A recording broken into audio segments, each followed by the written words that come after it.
I lost my agenda. My script. So many papers up here.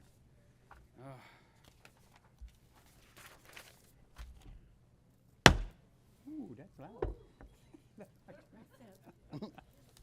Oh my gosh. Hold on, somebody's calling me. Okay. Good evening. I would like to call the December 10th, 2024 regular City Council meeting to order. I would like to point out that this meeting is being hosted through live stream on the city website. I would like to remind the council to have their microphones turned on and positioned so the audience can hear. City Clerk, may we have roll call, please? Thank you, Mayor. Councilmember Kendrick. Here. Councilmember Krupa. Here. Councilmember Lilienthal. Here. Mayor Males. Mayor Pro Tem Peterson. Here. Mayor Males. Here. All members are present. Thank you, sir. Thank you. Ladies and gentlemen, before tonight's invocation and pledge, I ask that all of you would please stand if you're able to.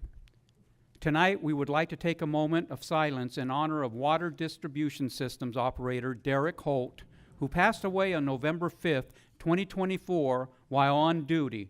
Derek was an incredible member of the City of Hemet, team, and a loving and devoted father to his son. Derek, you will be missed. We ask that everyone please participate in a moment of silence to pay our respects. Thank you.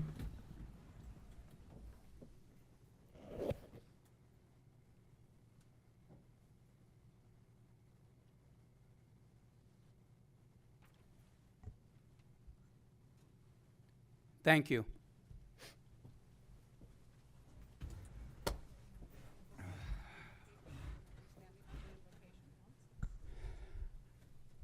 The invocation tonight will be by Yanni Pantoja of Living Way Church, after which Councilmember Kendrick will lead us in the Pledge of Allegiance. Please stand.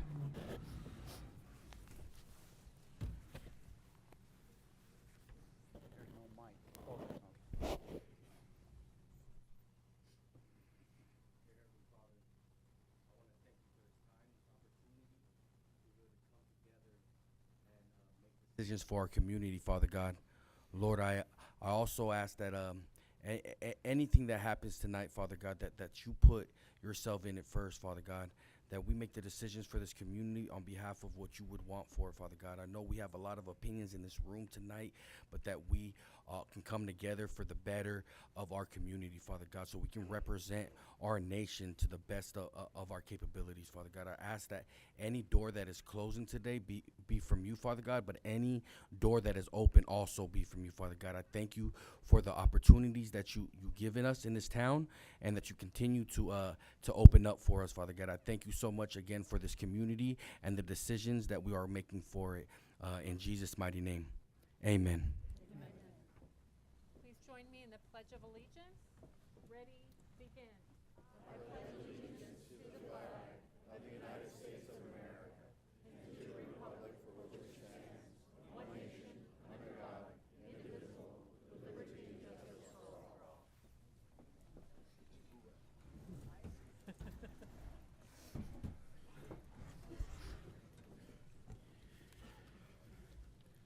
We will begin with presentations this evening. Our first presentation, what time do we have? Oh, we're early. First of all, I'd like to know if Dr. Stephanie Bruce is in. Dr. Stephanie Bruce. Okay, we're going to move on to the next presentation. The next proclamation will be for International Volunteer Day, presented by Councilmember Kendrick to Linda Krupa on behalf of the Rotary Club. Are there any Rotary Club members here? If there are, can you please come up? Be careful.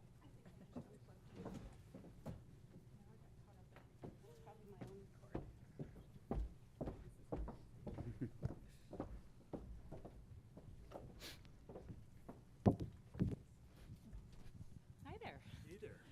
Okay.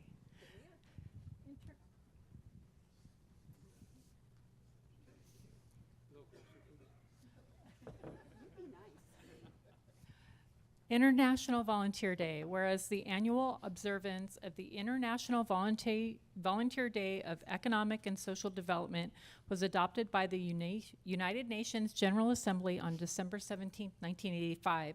And whereas the annual observance of the International Volunteer Day aims to create awareness of the collaborative efforts of those volunteers that are making in nearby communities and throughout the world, and whereas volunteers strengthen communities, find solutions to social challenges, and enhance the overall quality of life for all Hemet citizens, including children, seniors, those who are disabled, impoverished, homeless, physically or mentally ill, or otherwise in need of assistance, and whereas the service of volunteers helps improve areas around the world by completing any and every task from mending fences to picking up trash, from painting community buildings to filling a classroom with necessary supplies.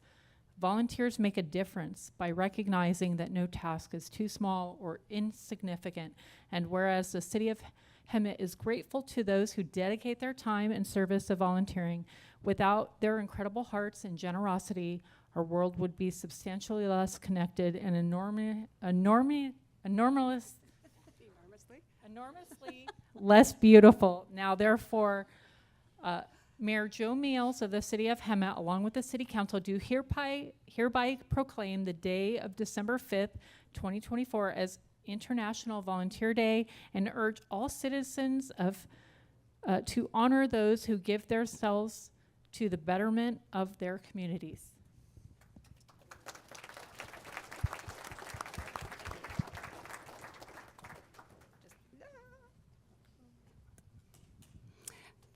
Thank you, Carol. I'm Linda Krupa. I'm a member of the Hemet Rotary Club and a past president of the Rotary Club. And with us tonight is Dan Cortesi, who is a city employee and also a past president of Hemet Rotary. And then I will introduce Scott Tilley, our current president. Thank you all for coming tonight to honor us with the proclamation. But what Hemet Rotary does is volunteer in the community because we love our community, which, like most of you in here, I believe, love your community. So if you want to come to a Hemet Rotary meeting, please do. Wednesday, 5:30 at the Masonic Lodge, and we'll put you to work. Thank you so much.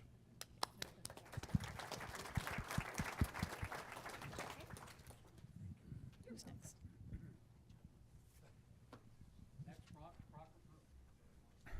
Next proclamation will be for International Day of Persons with Disabilities, presented by Councilmember Malcolm Lilienthal to American Legion Post 53, Julian Perez.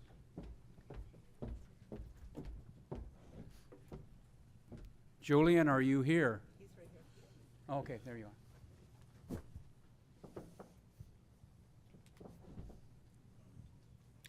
For International Day of Persons with Disabilities, whereas the annual observance of the International Day of Disabled Persons was first proclaimed in 1992 by the United Nations General Assembly, and an estimated over 1 billion people live with disabilities, the world's largest minority group, the city of Hemet recognizes that true inclusion and participation of persons with disabilities involves equal opportunities, independent living, and economic self-sufficiency.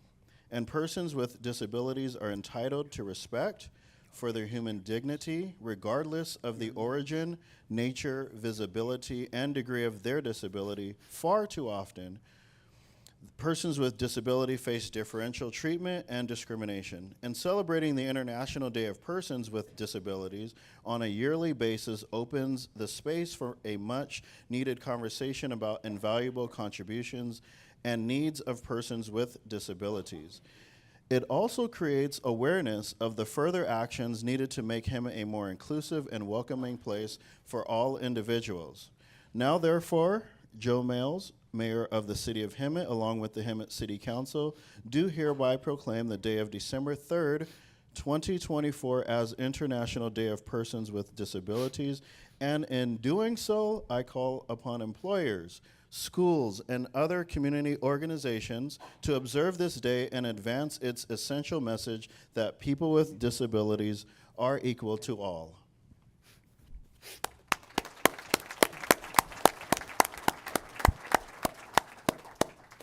Thank you, sir. You want to say a few words? I'd like to thank City Council and the city for this award. It means a lot. We do go out and we try to help as many disability people as we can. And Joe Miles was a big contributor to us when we had the power soccer team here in Hemet that was comprised of all vets. And the team that I'm locally on now is with the LA Galaxy. We're ranked 7th in the nation. And so we're trying to bring out more disability people if we can. So if you know anybody, just have them get in contact with me at Post 53, and we'll try to help them get in any type of sports they want to get to. What's Thank you the very address much. there? Huh? Ramona? Yeah, Ramona 124, Ramona Street in Hemet here. Thank you.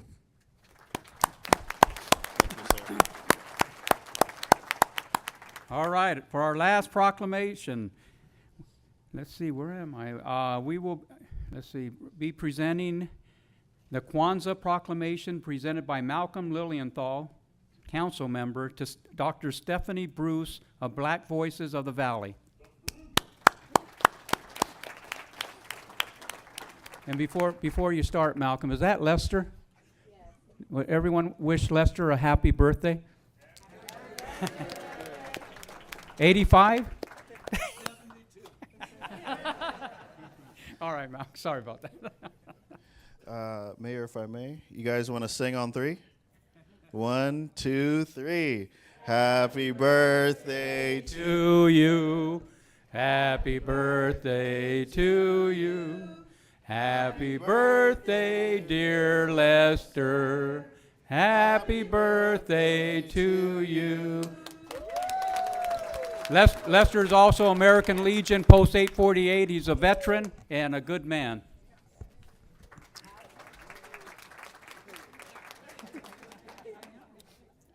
All right. The celebration of Kwanzaa. Whereas born out of the turbulence of the civil rights era in the 1960s, Kwanzaa is an annual celebration of African American culture.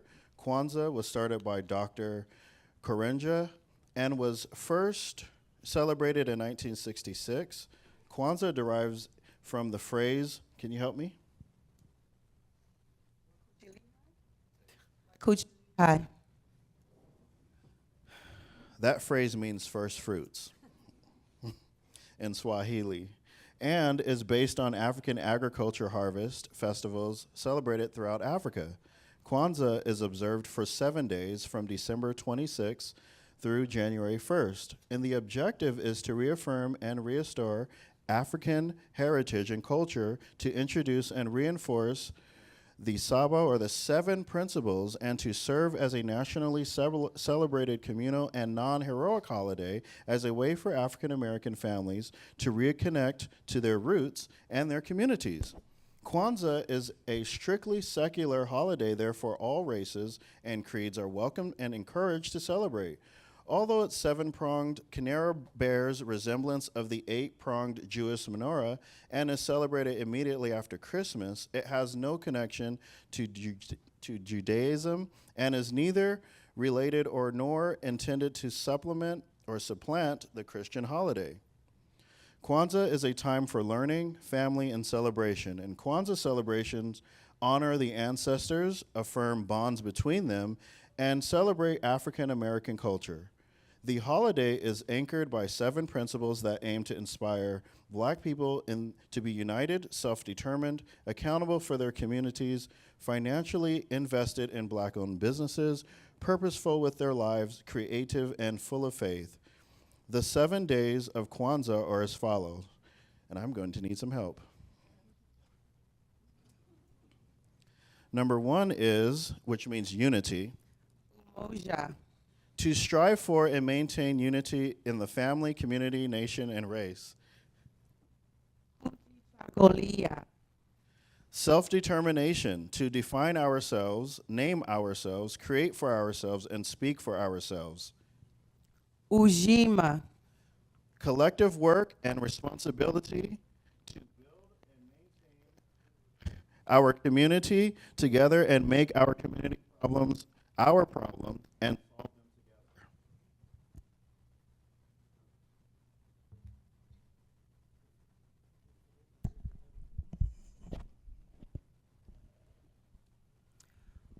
together. Ujama.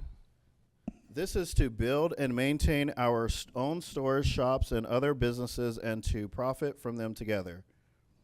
Nia. This means purpose, to make our collective vocation the building and developing of our community in order to restore our people to their traditional greatness, Kumba. which is creativity. This is to do always as much as we can to leave our community more beautiful and beneficial than when we inherited it, Imani. which is finally faith. To believe with all of our hearts in our people and the righteousness and victory of our struggle. Now, therefore, Joe Males, the mayor of the city of Hemet, as well as the Hemet City Council, do hereby proclaim December 26, 2024 through January 1st, 2025 as the annual celebration of Kwanzaa.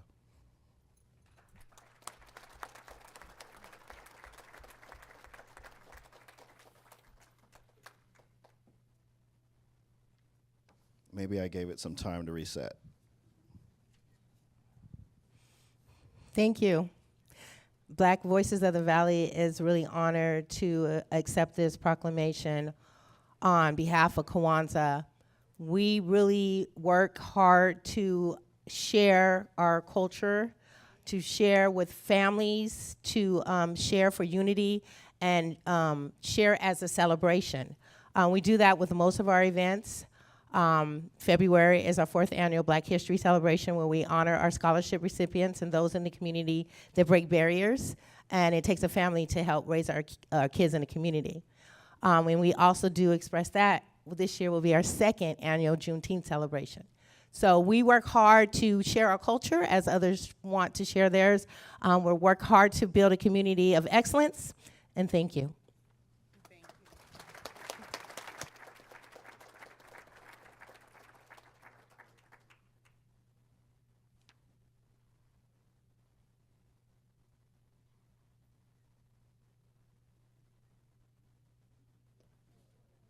Malcolm, stay there. Thank you, Doctor. Don't leave, Malcolm. Or do you need to get something from your...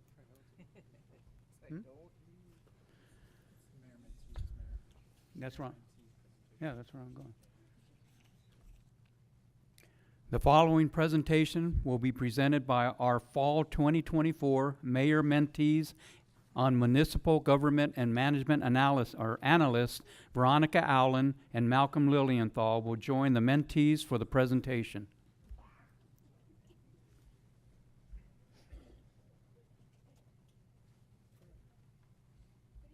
Uh-oh, press the button. Good evening, Mayor and Council members. My name is Melody Baltodano, and I'm one of your fellow mentees, and it is a pleasure to be with you guys tonight. The Mayor Mentee program is an opportunity for youth in high school to learn about their local government. And tonight, Council will be hearing a presentation about communication on homelessness to the citizens of Hemet. The following who will be in the presentation are Jaylene, Ava, Elijah,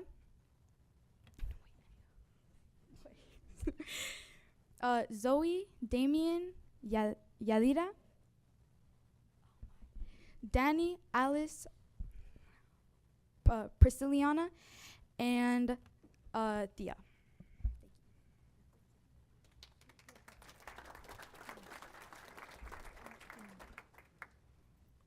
What is homelessness?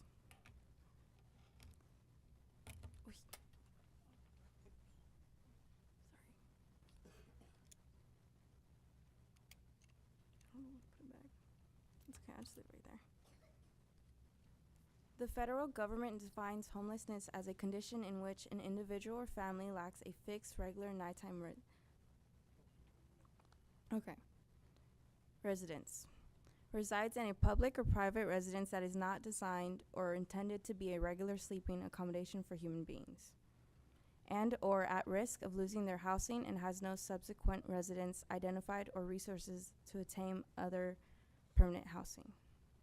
Homelessness is also known as houseless, being unhoused and unsheltered. Some unaccounted factors with homelessness are health issues, safety, and discrimination. Thank you.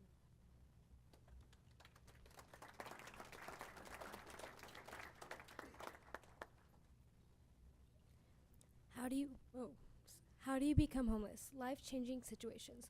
Large life events like divorce, house fire, or losing a job may lead to homelessness. Mental illness. Due to mental illness, many individuals may Can you get closer to the mic, please? many individuals Thank may be incapable of sustaining the necessities. Lack of consistent income. Poverty is a large contributing factor to homelessness. Individuals may be unable to afford housing. Addiction. Substance abuse can stem from deteriorating relationships, financial instability, etc. Close to the mic, close to the mic, thank you. Types of homelessness. One of them is hidden homelessness, which is when a person is temporarily living with a friend or family member and doesn't have a place to live. Next one is chronic homelessness, is when somebody has been homeless for over a year. Episodic is when someone has health issues or addiction that causes them to become homeless. Transitional is when the economy doesn't help them financially and makes them become homeless.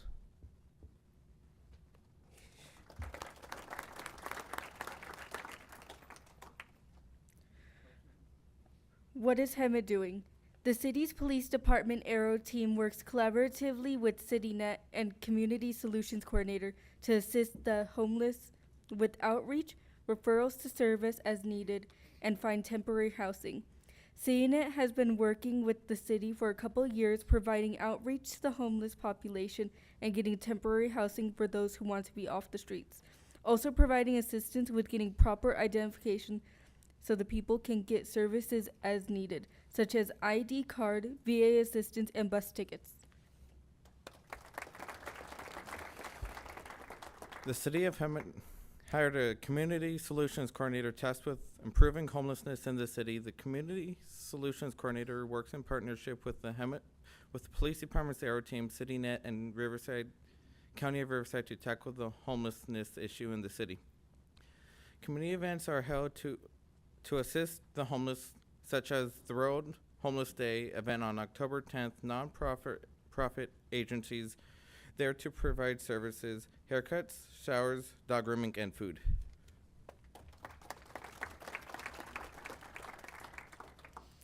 Gaps. One gap we notice is collaboration.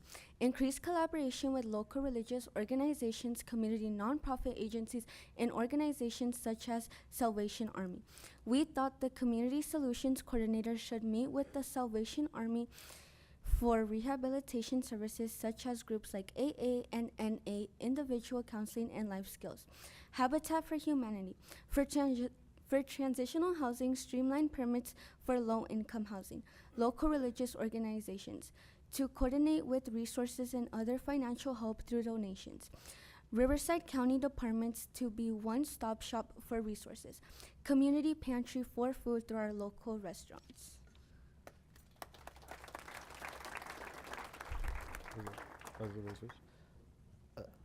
Lack of resources is also a gap. Additional need for mental health services, substance use services, and more transitional housing. Most importantly, additional funds would be more beneficial to tackle the issue of homelessness. This can come in the form of state and federal grants, local country grants, and private donations. A considerable percentage of homeless people in Hemet are employed. Some refer to this segment of the population as the working poor. No matter the name, these are men and women who have jobs but are not making enough money to afford a home. Many of these people have families.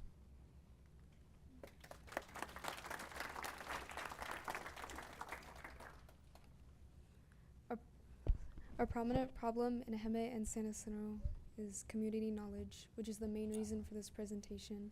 It is to provide the community with information about homelessness and what the city is doing, along with what can be improved.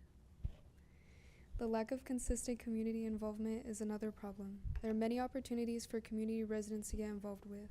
They can provide help for the homeless by volunteering for a nonprofit organization like a food pantry or homeless shelter that could also provide food and social interaction for the homeless.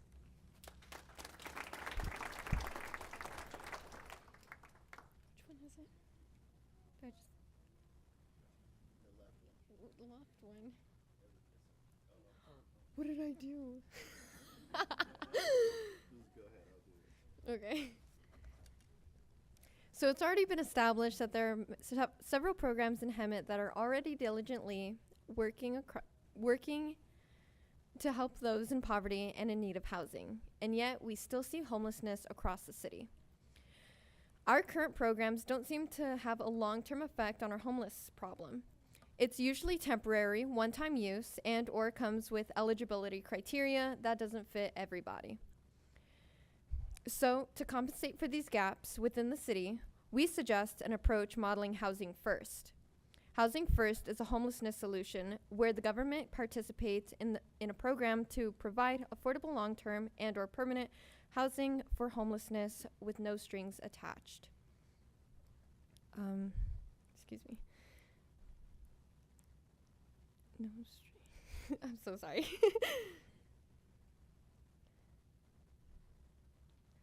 Excuse me. Housing First is not a new idea and is in effect within the states, but we need more. Hemet needs more. The idea is to provide the people in need with a safe space of their own, ideally giving them motivation to help themselves and get back on their feet, which, when that time comes, we will help them and support them further. Not only that, but a Housing First program can save lives. With no sense of stability in their life, the rough survival the homeless must see through every day could lead to risky decisions, destructive coping methods, and insubstantial health, all of which could lead to death. Housing First would require dedicated people to spread the word, having a proper conversation with each and every person, properly giving handouts and posting it. It would require every resident to understand what the project is about. A greater outreach to the community. Communication to the people is vital in all aspects. And the fact that there are people who are in need and still slip through the cracks tells us that we need more of it, no matter how much already exists.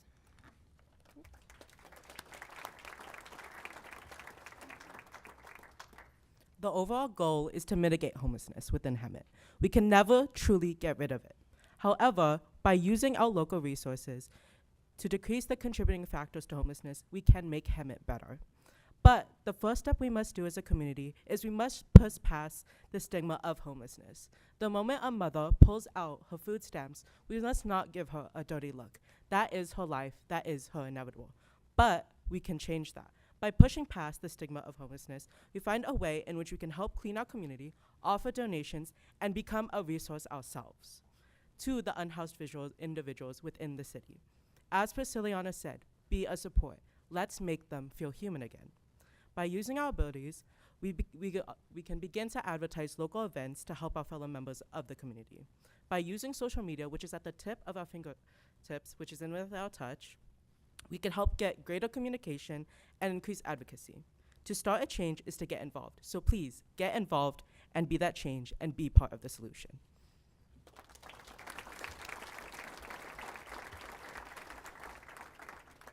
Thank you for listening to our presentation. Following that, we would like to give a special thank you to both persons who lead the Mayor Mentee program. Please give applause to Councilman Lilienthal and Veronica Allen for leading the Mayor Mentees.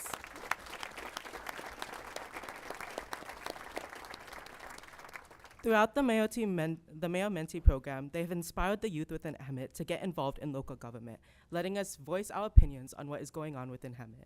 Thank you so much for giving us this program.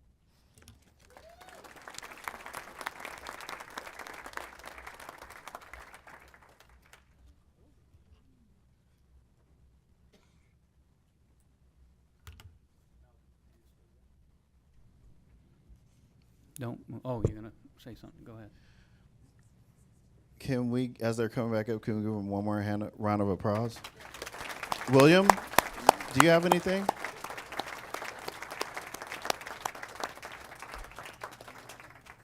We wanted to, as we normally do, we want to present all of our mentees with certificates of recognition from,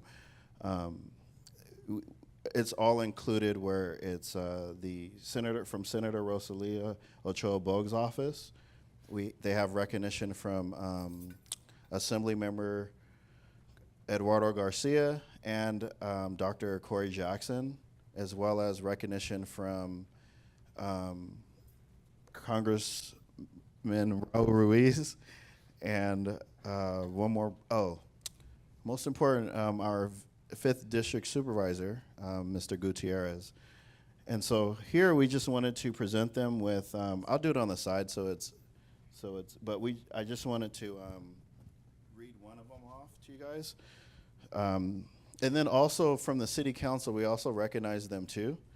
And we just wanted to say congratulations on learning about municipal government, and we want you to continue to grow as individuals and commit to your service for leadership. Just one example is we have an upcoming attorney right here, and so this was a blessing for her to hear about all of municipal government and how that works, so she can use all of that information to apply to her studies as an up-and-coming attorney. But included in here from the City of Hemet,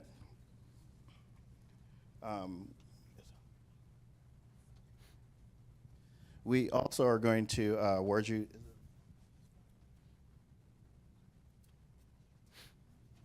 I don't remember how much it is, but we're giving you some money, basically, to go towards your education. But all of that's in there. I'm going to step on the side so we don't take all day, and hand each one. But again, it's from both of our assembly persons, Congressman Raul Ruiz, office, and then Supervisor Gutierrez, as well as Senator Rosalia Ochoa Bogue. And then I also want to give an opportunity for at least 2 of them to talk about their experience. First of all, the Mayor Mentee program is an excellent program to hear the voices of Hemet. It is amazing to be able to stand in front of you guys, especially because we are your future leaders, and being able to give you guys a view of what we are going to be tomorrow is something that is great, and it's because of these amazing leaders that they gave us this opportunity to learn about every department of government, which I never knew existed, but it opens your eyes to what is so significant as a community to really develop and more and so grow. I totally agree. I think experience and exposure is everything, and this program has provided me with just that. I learned things I didn't even know about local government or what even existed in local government. I learned the financials, I learned about the politics of it, and I also, like you said, it really opened my eyes to what really goes on inside City Hall and beyond. And it's just something that you don't really think about.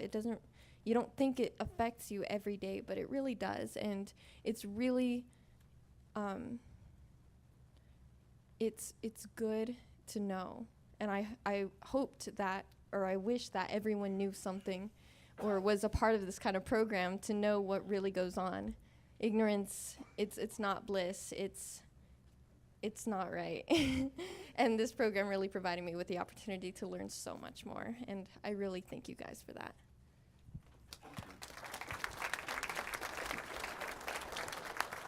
One more thanks goes out. Can we have a round of applause for all of our department heads and staff members that came out to teach them about their different departments? We had people from the fire department, so they got to hang out with our chief, as well as having a tour of the station that's off of Costin. And then they had a tour of the police station.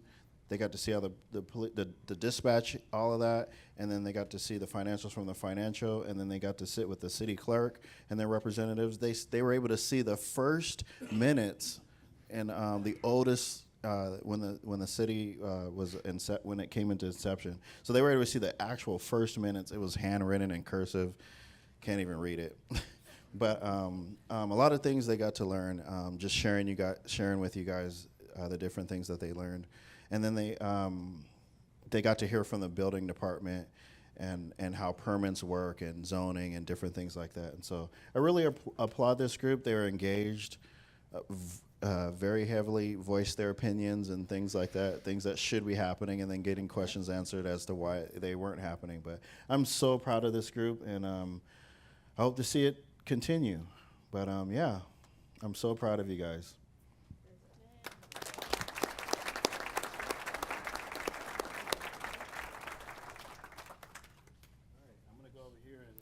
Can they give the certificates out while you're here?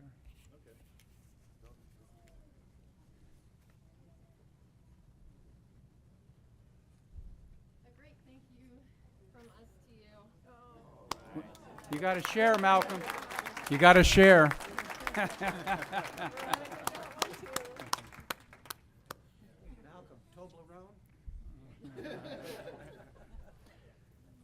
All right, we're going to move on. It's going to be a late night if we don't. For our next presentation, we are honored to recognize Malcolm Lilienthal for his dedicated service as a city council member. Malcolm was sworn in on December 8th, 2020, following the results of the November 3rd, 2020 general municipal election. He also served as mayor of Hemet in 2022 and has been a driving force behind educational opportunities for our youth. And you just experienced that right now, including the Mayor Mentee program. Additionally, Malcolm contributed to the city's growth through the involvement in the skate park committee, Arts and Culture Ad Hoc Committee, and the Strategic Plan Update Ad Hoc Committee.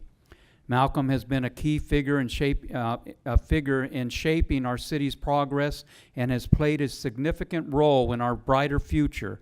On a personal note, who wrote this? I always valued your insights and perspective.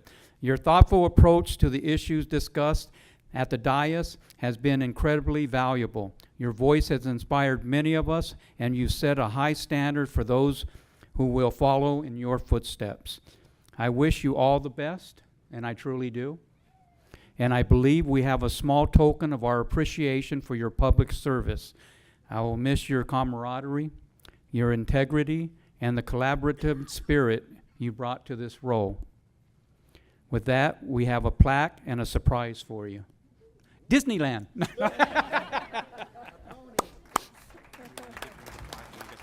Okay.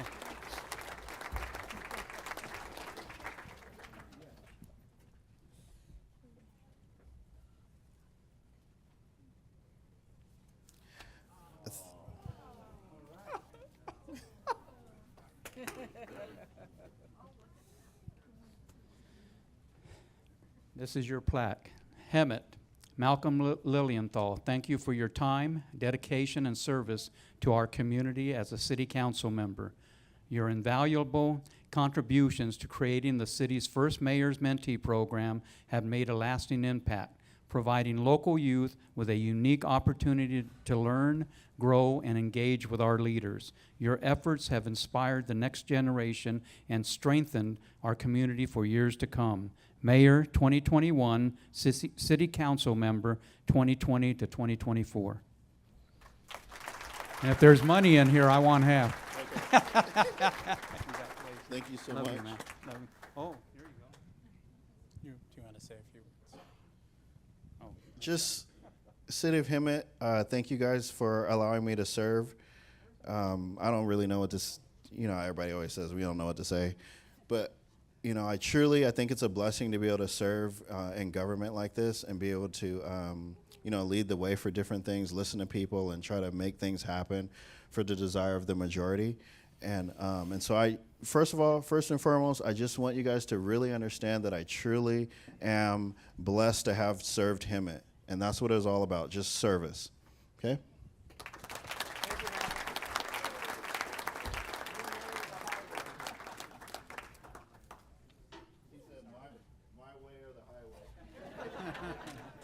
You stay there. Thank you all. Thank you.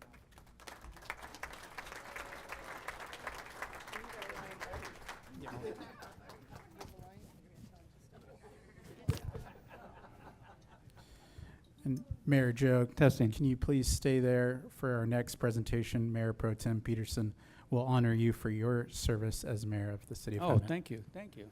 Oh. Oh, I get the mic now. okay. Give it up. Give it up. Mayor Joe Males, we want to express our sincere gratitude for your unwavering commitment to improving the lives of those in our community. During your time as mayor in 2023 and 2024, you have worked tirelessly to make meaningful changes, particularly in enhancing our city parks. One of your standout contributions has been advocating for and helping to initiate the skate park for our city's youth. Additionally, your work on the Homeless Outreach Ad Hoc Committee has created valuable opportunities to assist our less fortunate neighbors. You have also been an active member of the Business Outreach Ad Hoc Committee, attending numerous ribbon-cutting ceremonies, engaging with local business owners, listening to their concerns, and collaborating with staff to develop strategies that support our business community. Mayor Joe Males also holds a special place in his heart for our veterans and senior citizens. He has taken the time to recognize their service, achievements, and milestones, such as celebrating members of our community who have reached the remarkable age of 100. Known for your quirky sense of humor, which we just saw, we can always count on you bringing a smile to our faces. We appreciate all you've done for our city and community, and I know you will continue. Thank you so much.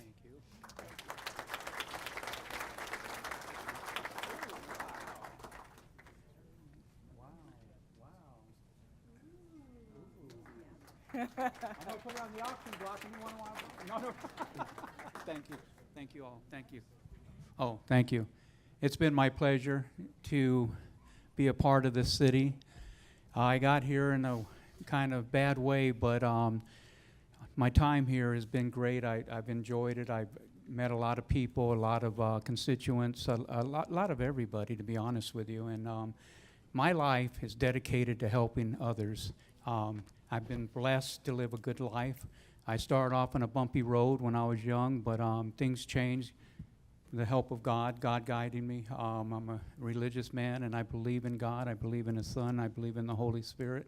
And I always pray before I come to meetings. I always ask God to let me do His will and to, just do what I can for the community. I've always been a part of the communities that I've lived in, and I've always helped the youth and veterans. And I just feel that this has given me a chance to really help a lot of people in this city, and I'm thankful for the opportunity, and I thank you guys for being a part of this. Thank you.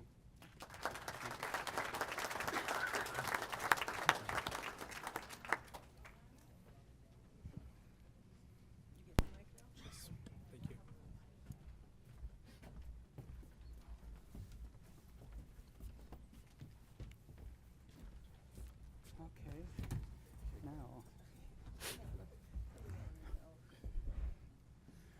Where am I, up here? You all set this up, all right, great. We'll now move to our first discussion item this evening. City Clerk, do we have, am I in the right place? Yep. Okay. Do we have a staff report for item 7A for the certification of election results? Yes, Mayor, with great pleasure, I'm going to present the results of the election from November 5th, 2024, and provide a brief staff report on those results. As most of you know, we did a consolidated general election, working with the County of Riverside, providing several vote centers, including different ballot drop-offs throughout the city. The results were provided to us by the Registrar of Voters Office on December 4th, 2024. In brief, I'll hover over the main points. For City Council District 1, the voters elected Carol Kendrick. For City Council District 3, the voters elected Tom Lodge. For City Council District 4, the voters elected Joe Males.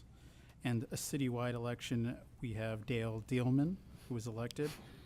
And finally, for Measure N, the vote was a vote yes. With that, I will read the vote stats briefly. So if you bear with me. Carol Kendrick was elected with 2,726 votes. Tom Lodge was elected with 2,144 votes. Joe Males was elected with 3,284 votes. Dale Dealman was elected with 22,521 votes. And then Measure N was voted yes in favor of the City of Hemet Essential Services Protection Tax Measure with a total of 21,961 votes. Those are the results, and I'm requesting for staff recommendation to adopt a resolution of the City Council of the City of Hemet, California, reciting the facts of the consolidated general election held on November 5th, 2024, declaring the results thereof, and such other matters that are provided by law. With that, that's my staff report, Mayor. City Clerk, so moved. Second.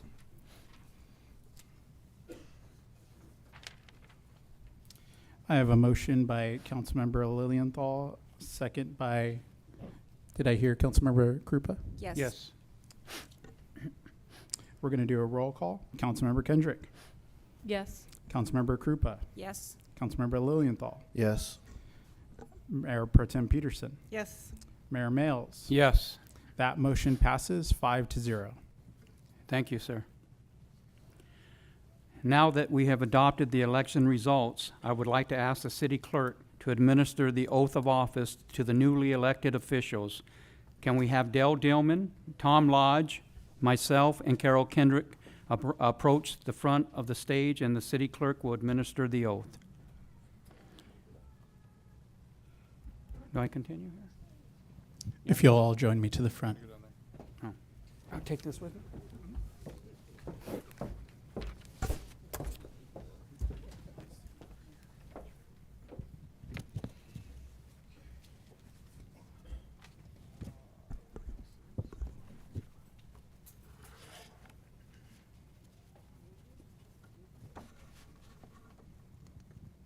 Give you a short instruction off mic real quick.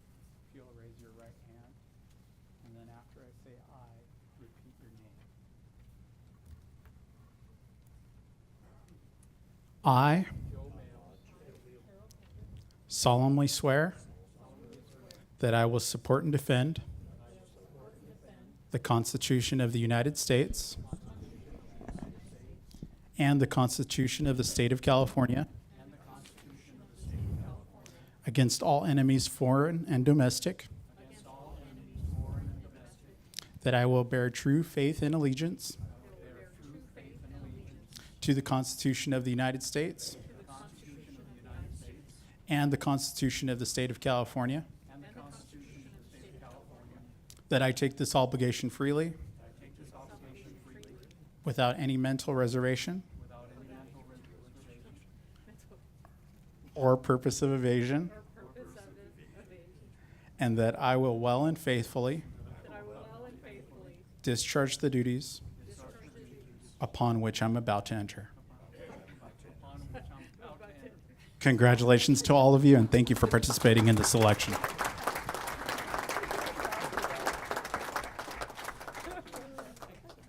And if you all just sign your oaths, and we'll move forward with the meeting.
Tom, would you like to come up to say a few words?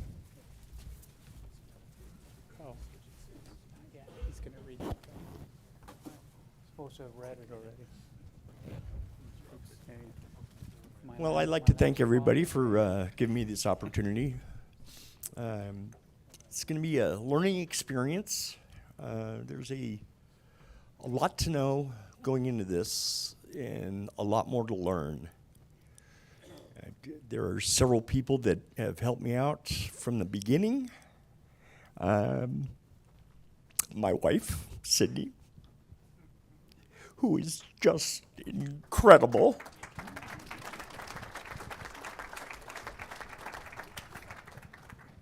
And after 30 some odd years, she still has that effect on me. So it's okay. No, you're good. This is what I needed. So thank you, Sid.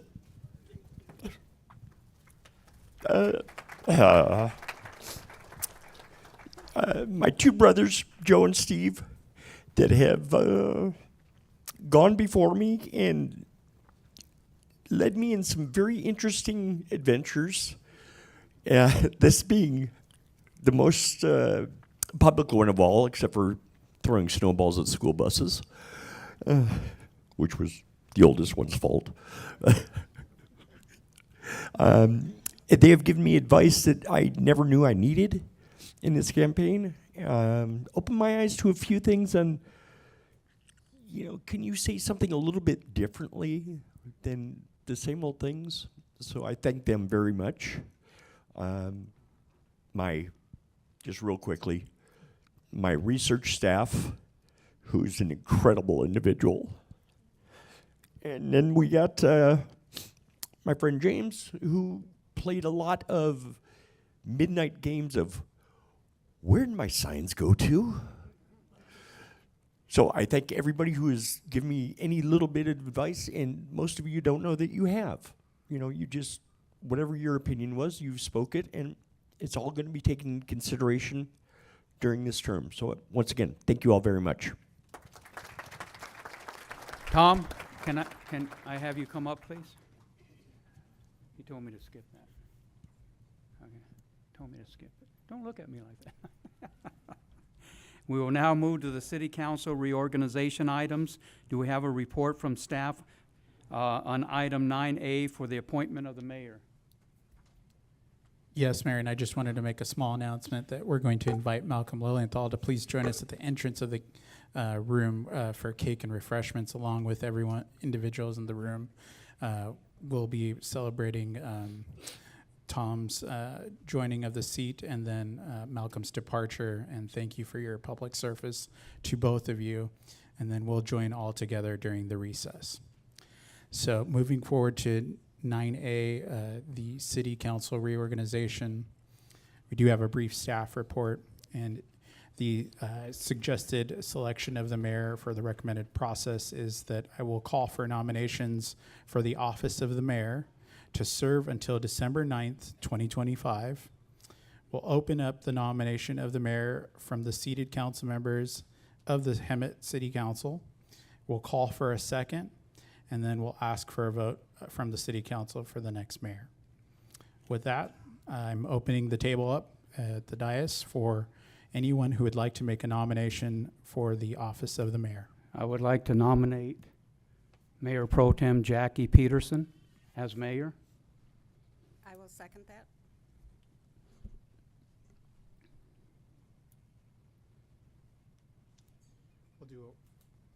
We'll do a roll call.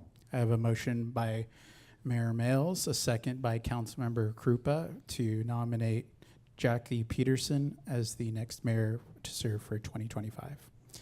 Roll call, Councilmember Kendrick. Yes. Councilmember Krupa. Yes. Councilmember Lodge. Yes. Councilmember Males. Yes. Councilmember Peterson. Yes. That motion passes 5-0. No.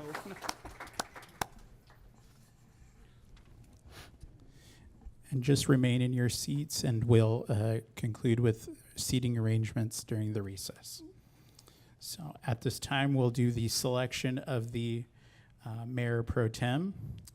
I'm going to ask for nominations again for mayor pro tem to serve until December 9th, 2025. I'll open the table for any nominations from any of the city council members, call for a second, and then ask for the vote from the city council. Opening the floor now for any nominations for mayor pro tem. I'd like to nominate Carol Kendrick, better known as Caroli. I second.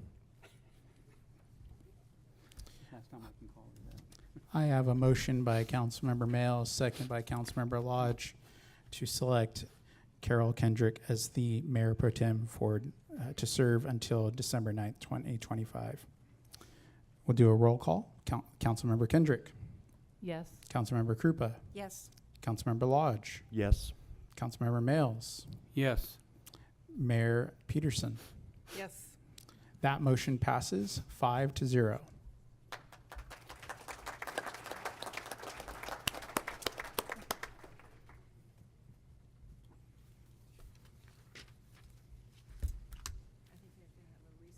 Oh, first recess? Okay. So we're done there. We will now break for a short recess to celebrate the incoming and outgoing council members for their public service. We will resume the meeting for public comment in about 15 minutes after refreshments and reorganization of the seating arrangements at the dais.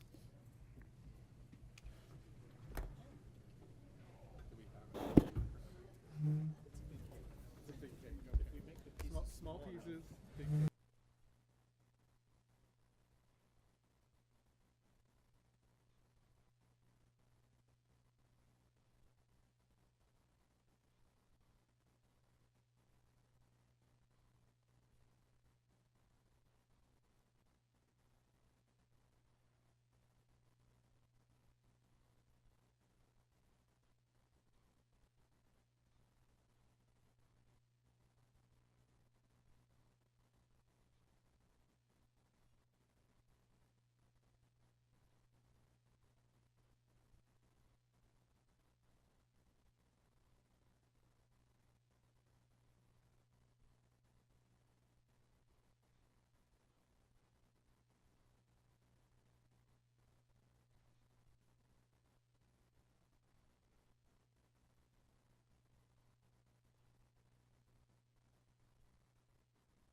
We will now resume the regular city council meeting for public comment.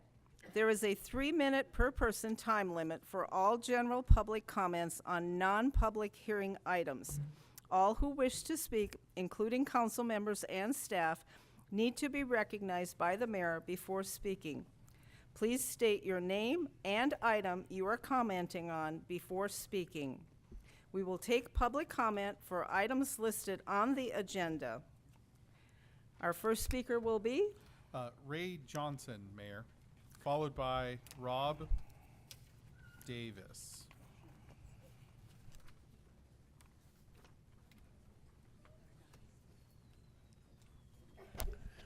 On agenda item on the consent calendar 14E, Warren Road improvements. I request that before you approve the agreement, that you ask the city manager to do 3 things. Modify the agreement for the project design to start at Dominagoni Parkway instead of Simpson Road.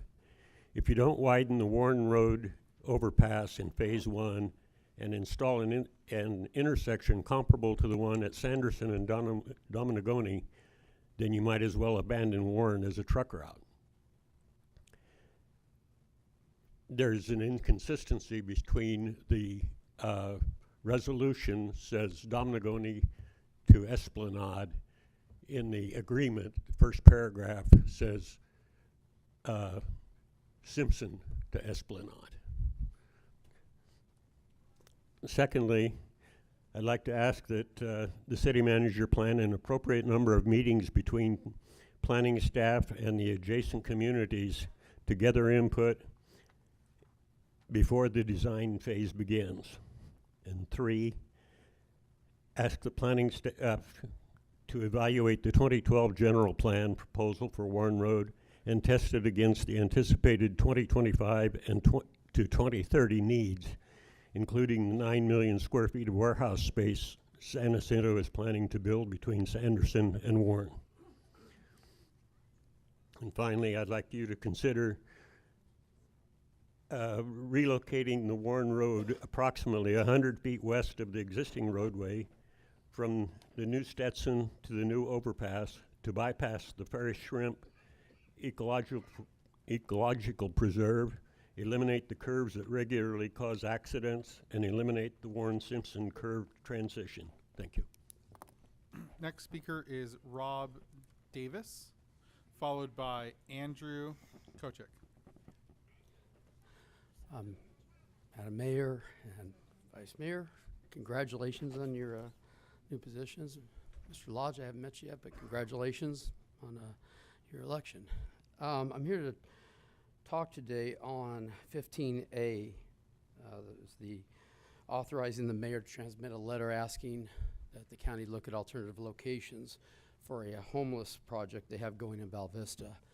I just want to encourage the council to make that as strong a letter as possible to the county.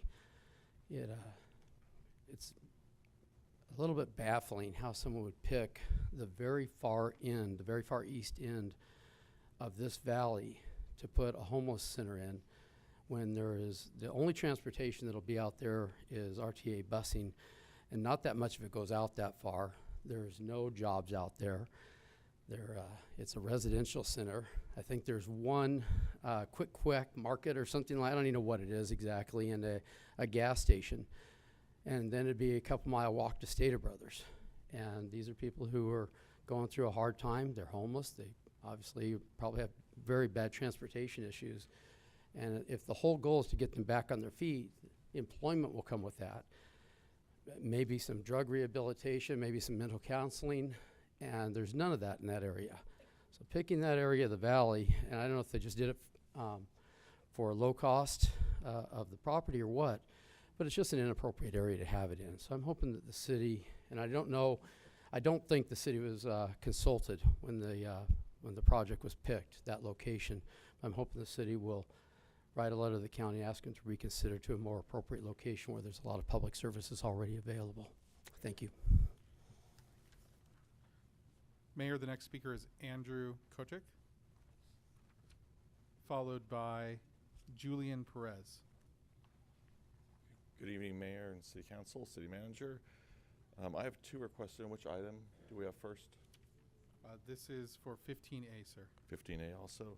Wonderful. Congratulations, by the way, the elected and the mayor, Mayor Pro Tem as well.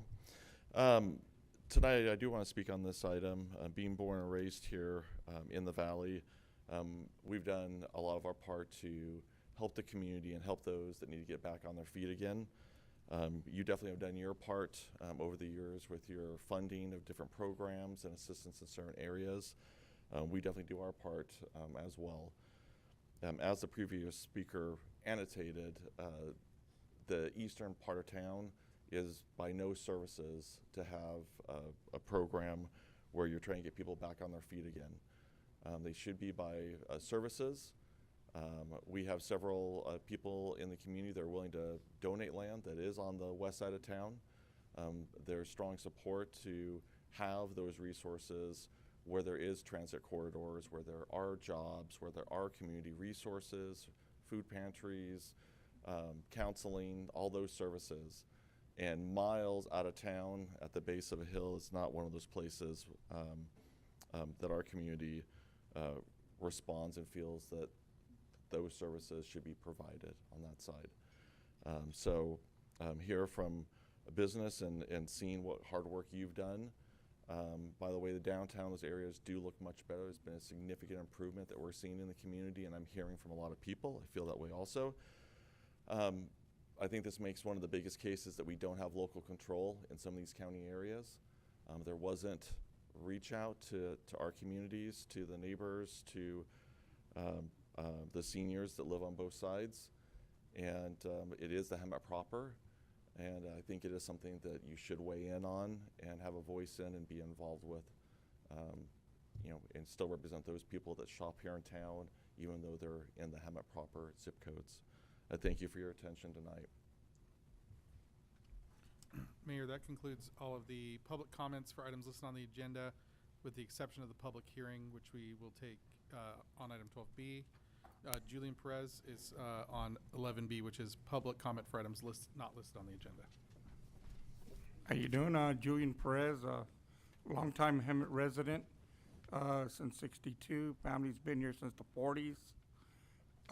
So we can say we're vested in the Hemet. I'm a proud person that's been living here for many years. One is I'm asking a challenge of you guys, as you did for the skate park, is to probably try to create anything for adaptive sports or adaptive physical fitness. The second one is I'm the only one in the Valley right now that's won a national championship in power soccer. And since 2014, we won over 40 gold medals at the National Veteran Wheelchair Games. And when they ask me where I come from, it's always here. They don't know the place, but it's always here. And the other part I was asking I've never thought about this, but to ask to see if there's a sponsorship or a grant that I can apply for from the city of Hemet to possibly help us with, or help myself with the travel expenses as everything has gone up. And I would like to thank all you guys for the good work you've done. Thank you. Next speaker is Joe Wood, followed by Ernest Alvarado.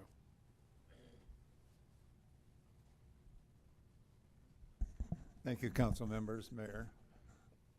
I wanted to talk about the Simpson project. I know it's been a bone of contention for a couple of months now, with a lot of speakers coming up in opposition to it.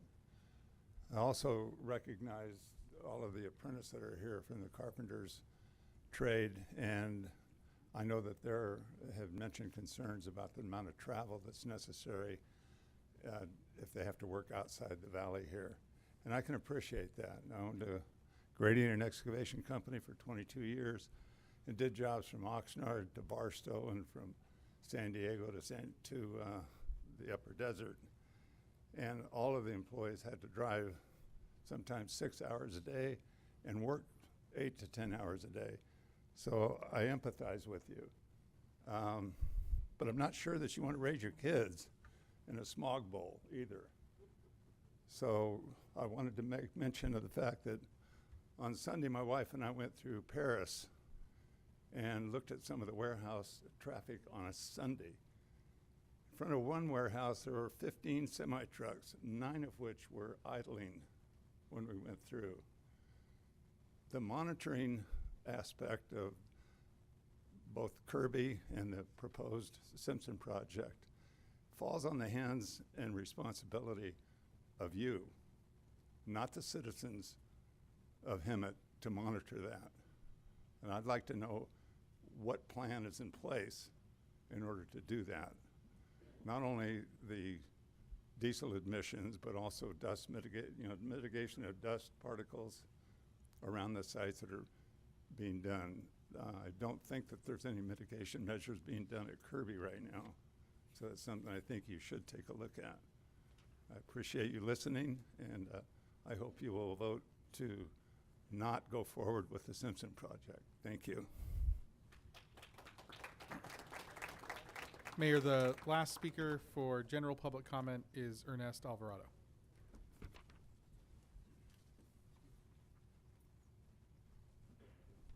It's Ernesto Alvarado. Thanks, sir. I'm here to speak about the corruption in Riverside County. There are no coincidences, and that's because we are living in a controlled environment. Let me give you an example. You ever been out looking for work, nobody calls you back, and when you finally get a job, all of a sudden you start getting a bunch of calls? Think about that. 2 years ago, I was working at UNFI. They're a multi-billion-dollar corporation. I kept having issues, and I noticed a pattern, so I filed a complaint against the supervisor. My next day of work, 3 days later, there was a fire at the warehouse on the next street over. 1 year to the day, the house down the street from a house street over from my house catches fire. Don't worry, the owner was out of town. I believe that the warehouse fire was done intentionally and at the request of UNFI, and involved help from the fire department, the police department, and March Air Reserve Base. The fire was just a bunch of boxes sitting outside, so there wasn't any real structural damage, and the fire was put out by what seems to be weather modification. A month later, I received a letter from UNFI with March Air Reserve Base address. That's called intimidation. In December, I filed a complaint against Chad Bianco, the sheriff in this county, and on the 22nd, I called different stations trying to make it clear that I intended to sue Chad Bianco and the department, trying to figure out what was going on with that fire. A week later, a sheriff gets murdered on the job. 2 weeks later, another one. Friday the 13th. First time in over a decade. Now, I don't know if that's a coincidence or if that's connected, but I wouldn't be surprised. Chad Bianco seems to me like the type to do anything for power and attention. He was a former member of the Oath Keepers. He always speaks positively about them. He instantly jumped on the Trump is a felon bandwagon, and he had no problem falsely accusing an innocent man of trying to take out Trump. And that speech went live across the world, and he knew it was a lie. In February 2023, I contacted the EPA concerning the warehouse fire.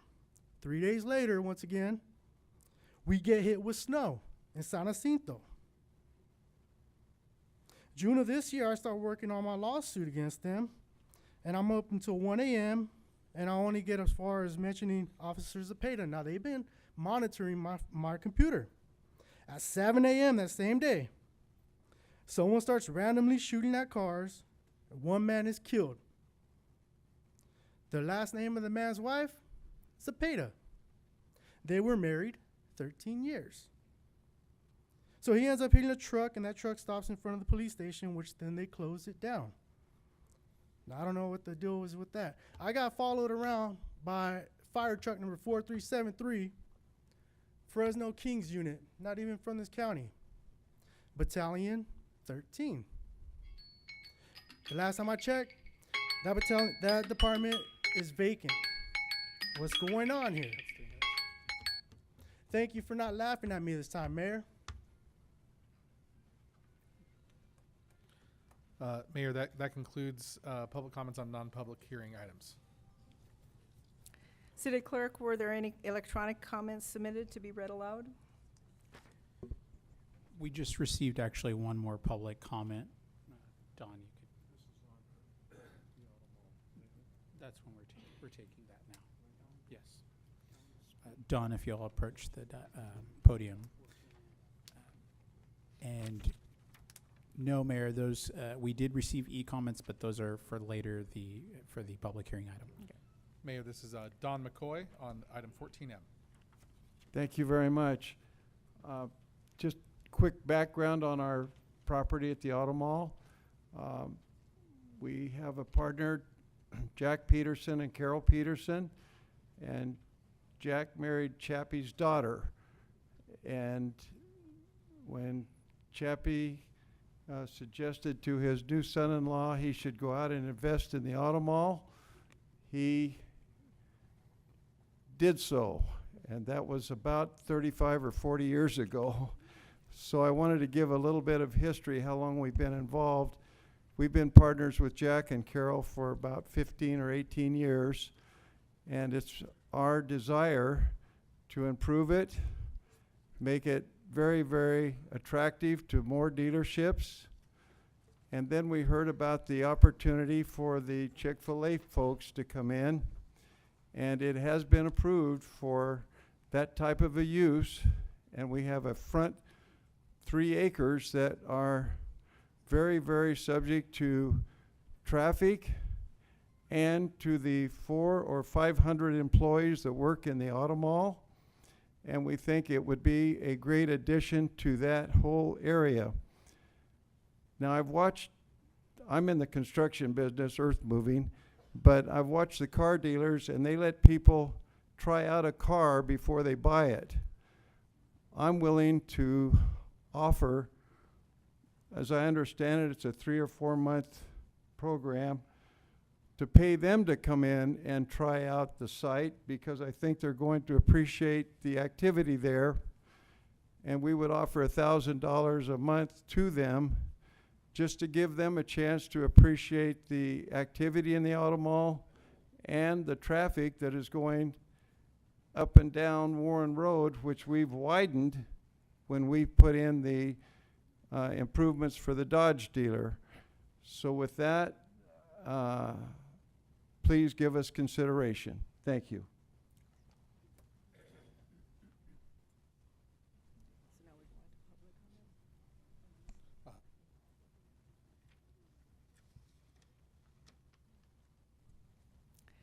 We will now move on to the public hearing.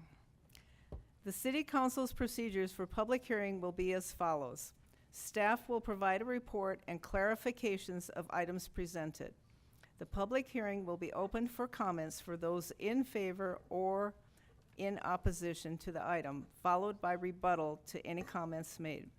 The public hearing will be closed, and the city manager may respond to any questions raised by the public.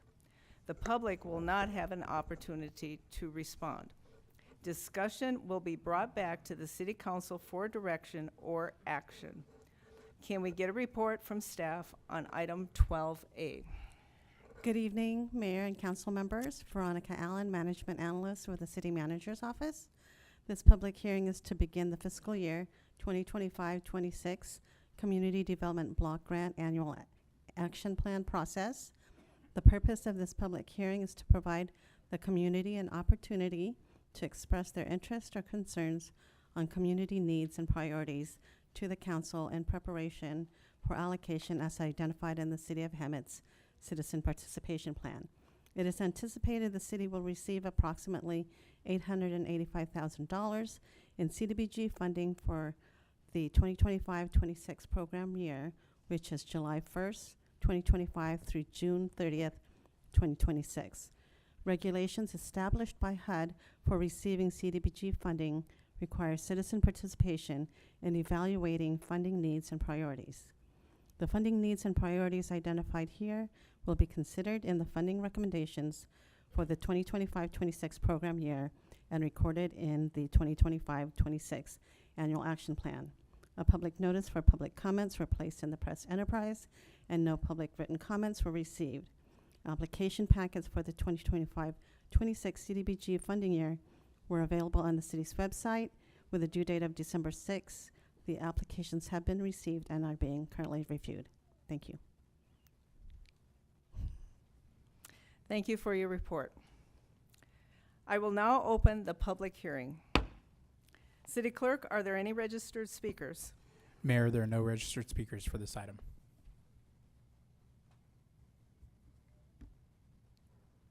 Are these for this one? Okay. So then I just close it? Okay. I will now close the public hearing.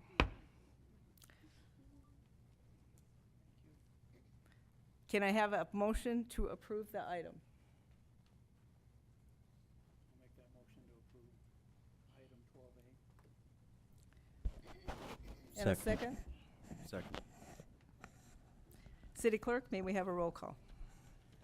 I have a motion by Councilmember Males, second by Councilmember Lodge, to approve the staff recommendation. We'll do a roll call. Councilmember Krupa.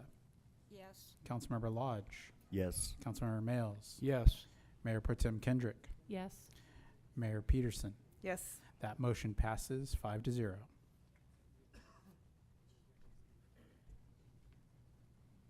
We will now move to our next public hearing, item 12B. Can we get a report from staff on this item? Yes, Mayor. Stephen Grant Pacifico, our city attorney.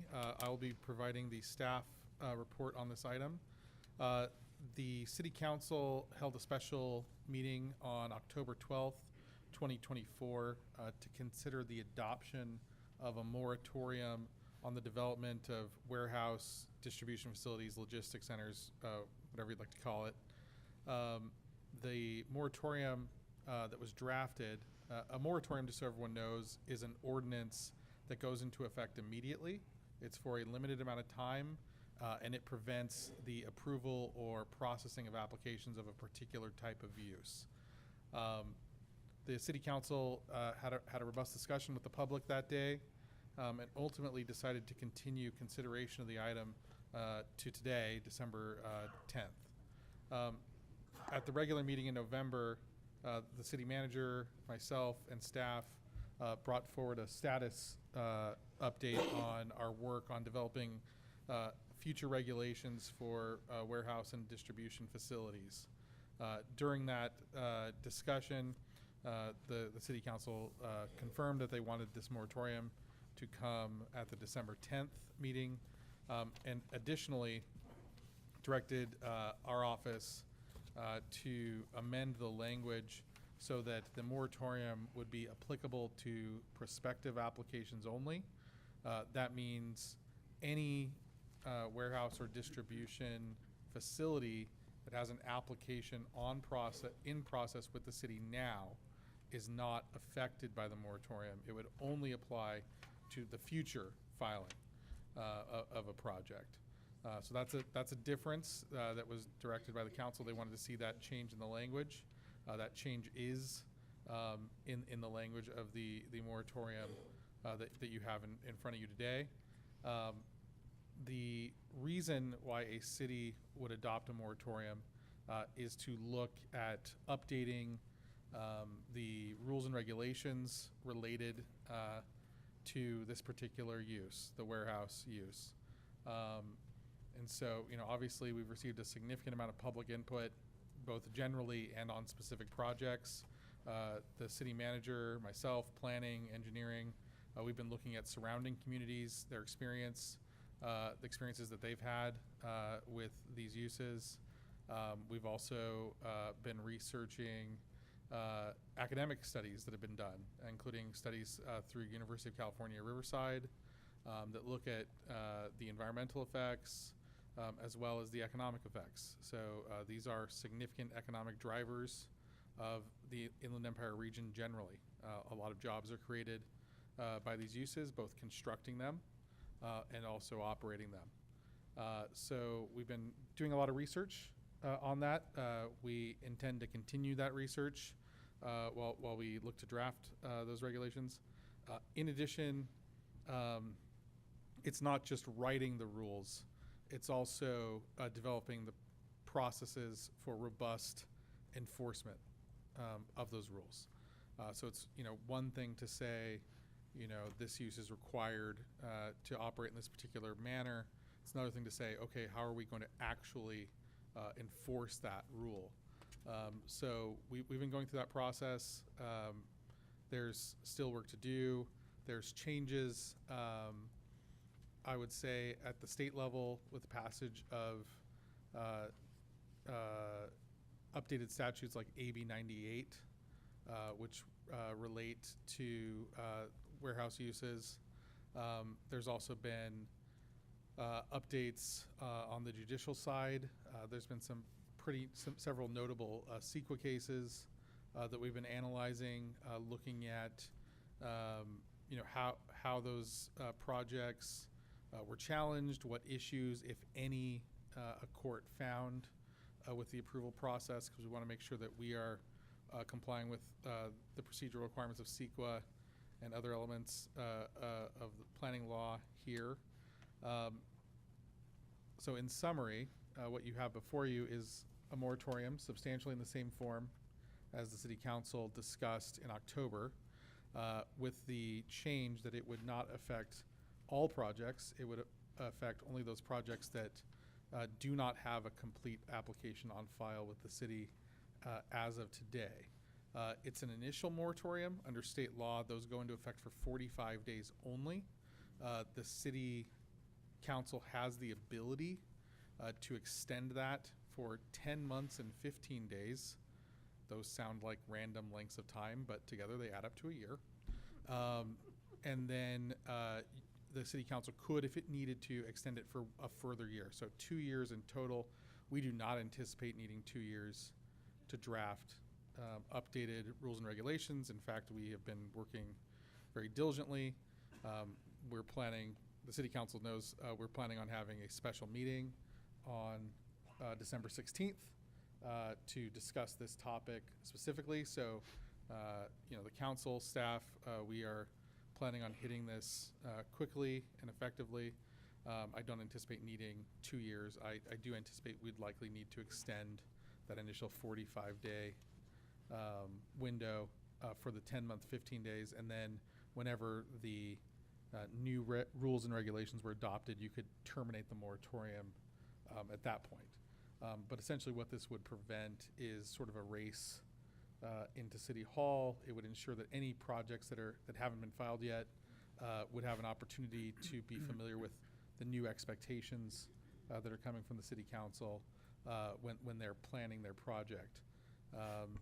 Happy to answer any questions that the City Council has, and certainly looking forward to the robust public input that we expect. Thank you. Council, do you have any questions at this time?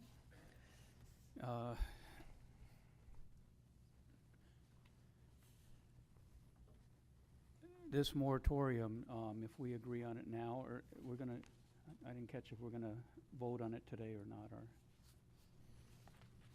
That would be entirely up to the council. okay. You have the opportunity to vote I just on it want today. clarification on the moratorium. Does that include all warehouses, or are there warehouses that have filed already to be built and they're excluded in this moratorium, or? Yes, council member Males. There is a specific exemption that you can find. I'm scrolling.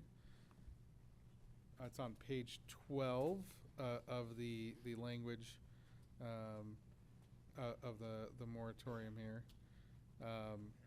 Actually, let's say it's actually on page 13.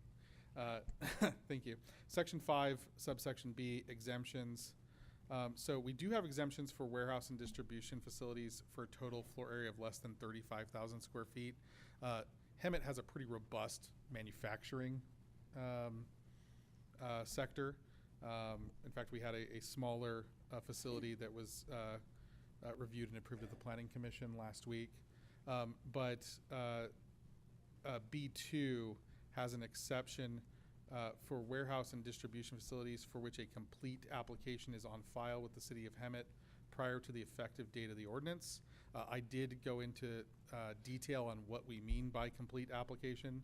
That means all fees have been paid, all maps and other documents have been submitted, and the application, if it is subject to environmental review, has submitted all studies and other documentation deemed necessary to make an initial environmental determination.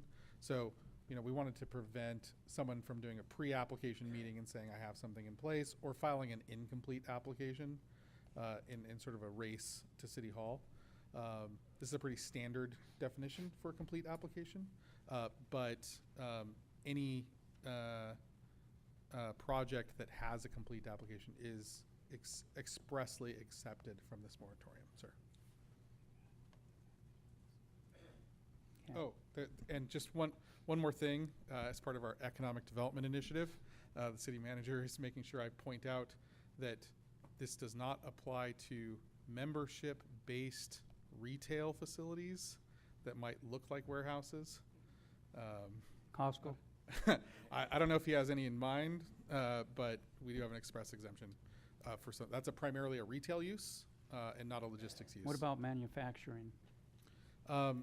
This does not have an express exception for manufacturing, because when we're looking at the definition, it is a warehouse or a distribution facility is a building or structure used primarily for the storage, handling, and distribution of goods and products. Logistics? It is not, and it does include logistics. Okay.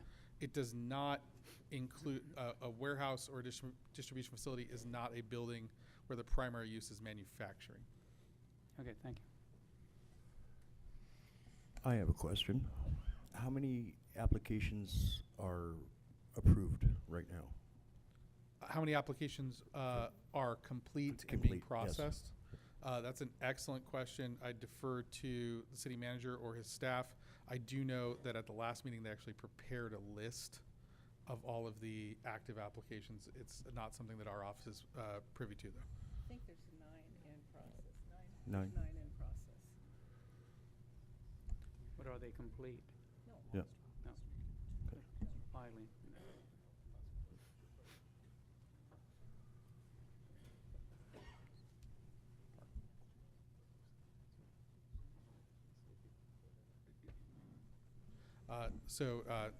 Sounds like 9. We did have the planning commission approve a smaller scale one at last week's planning commission meeting. And then I do know there were, I believe, 2 that came in right before the September 30th cutoff under AB 98. So it sounds like 9, but if you'd like, I know that the city staff could forward you the complete list of active applications. Perfect, thank you. Do we know if those 2 that were filed prior to September 30th are complete? That is an excellent question. My assumption is that they would argue that they are. But here comes our community development director to answer that question. Just in time. Good evening, Madam Mayor, Mayor Pro Tem, and council members. We do have 2 applications that are pending. They were filed. They would not meet the definition of complete as per the reading of this ordinance. So my question would be, are they still subject to it? So if then they would be subject to it, yes. So if the council would like those projects to continue to be processed, then we may need to amend the exception language that we have here. If you don't mind, Mayor, could I ask staff a question? Yes, you may. What aspect of those applications means that they are not deemed complete under the language of the ordinance? In these applications, they would be missing technical studies required as part of the CEQA process.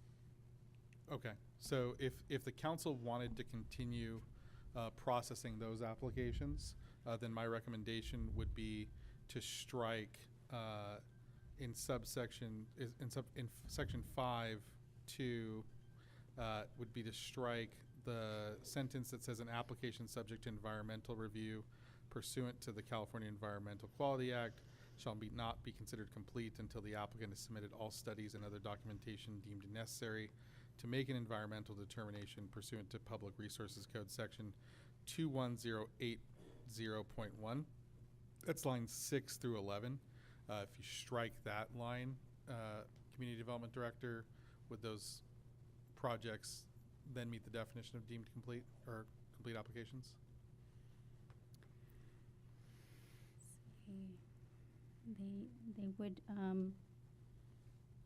They would meet a percentage of a complete submittal. There's also a section that refers to all documents and maps associated with the project. They have paid their fees. They have submitted plans for the project, but they are missing various technical studies to continue forward, such as a traffic impact analysis and scoping agreement, engineering, civil plans. Understood. Something I've done in other circumstances, Mayor Pro Tem, is we've also sometimes just listed the projects that are exempt from the moratorium. We do have a list. It was prepared. So if the council wanted to just make this very clear, we could literally write in the project numbers into the moratorium itself. One question for staff is, do we have all the property owner authorizations? So just in my day job, that's been problematic for a lot of these projects. So do we have authorization from all the property owners on those particular applications? Yes. Okay, thank you.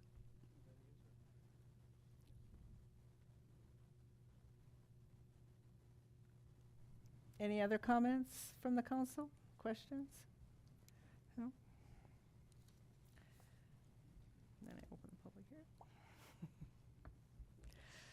I will now open the public hearing. City Clerk, are there any registered speakers? Mayor, there are no registered speakers. However, I do have a few comments that we received through our e-comment portal that I would like to read into the record for those who submitted in favor or against this particular staff report item. And starting with Terry Sicilion, they were in favor of this project, or the staff recommendation. Kathy Carrara is opposing the moratorium and warehouses. Tuco Polk is opposing any warehouses.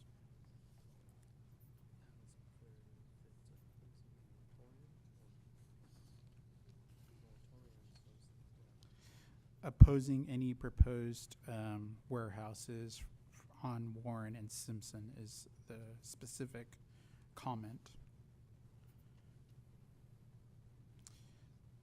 Shea Irick is support of the moratorium, for the 45 moratorium. And then finally, we received a correspondence from the Silverstein law firm. They are in support of the ordinance for sufficient time to conduct a full public process. Those are all of the comments that I've received at this point, Mayor.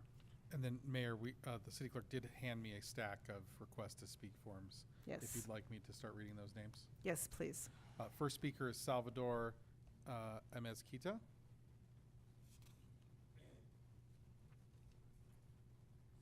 Okay, not here. Edgar Avilas. The next speaker is Harriet Bruner. Okay, good evening. The past 2 days. Into the mic, sir. I read the 700 and something pages of the draft environmental study and the final report. I live less than 2,000 feet away from that warehouse or the proposed site. Nobody talked to us. Nobody in our community knows about the project. Here, there's another gentleman from my community. Nobody informed us. Nobody talked to us. There's no outreach. There was nothing. I found it out just by accident. And what caught my attention from the documents I read is that the current city documents mark that land as a mixed use. And the one across the street from that land is marked as mixed use and residential. And on the document said that there's a rule within the city that prevents from approving changes to land that will come in conflict with another land use nearby.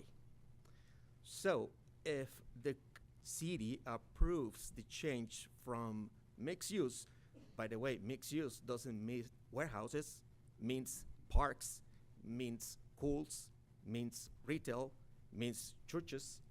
No, it doesn't mean warehouses. So that mixed use should be approved if it's a change for a school, not for a warehouse.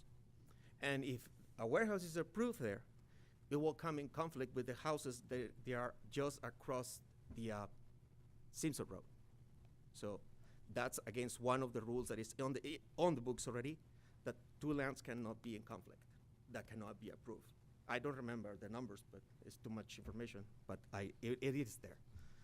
Also,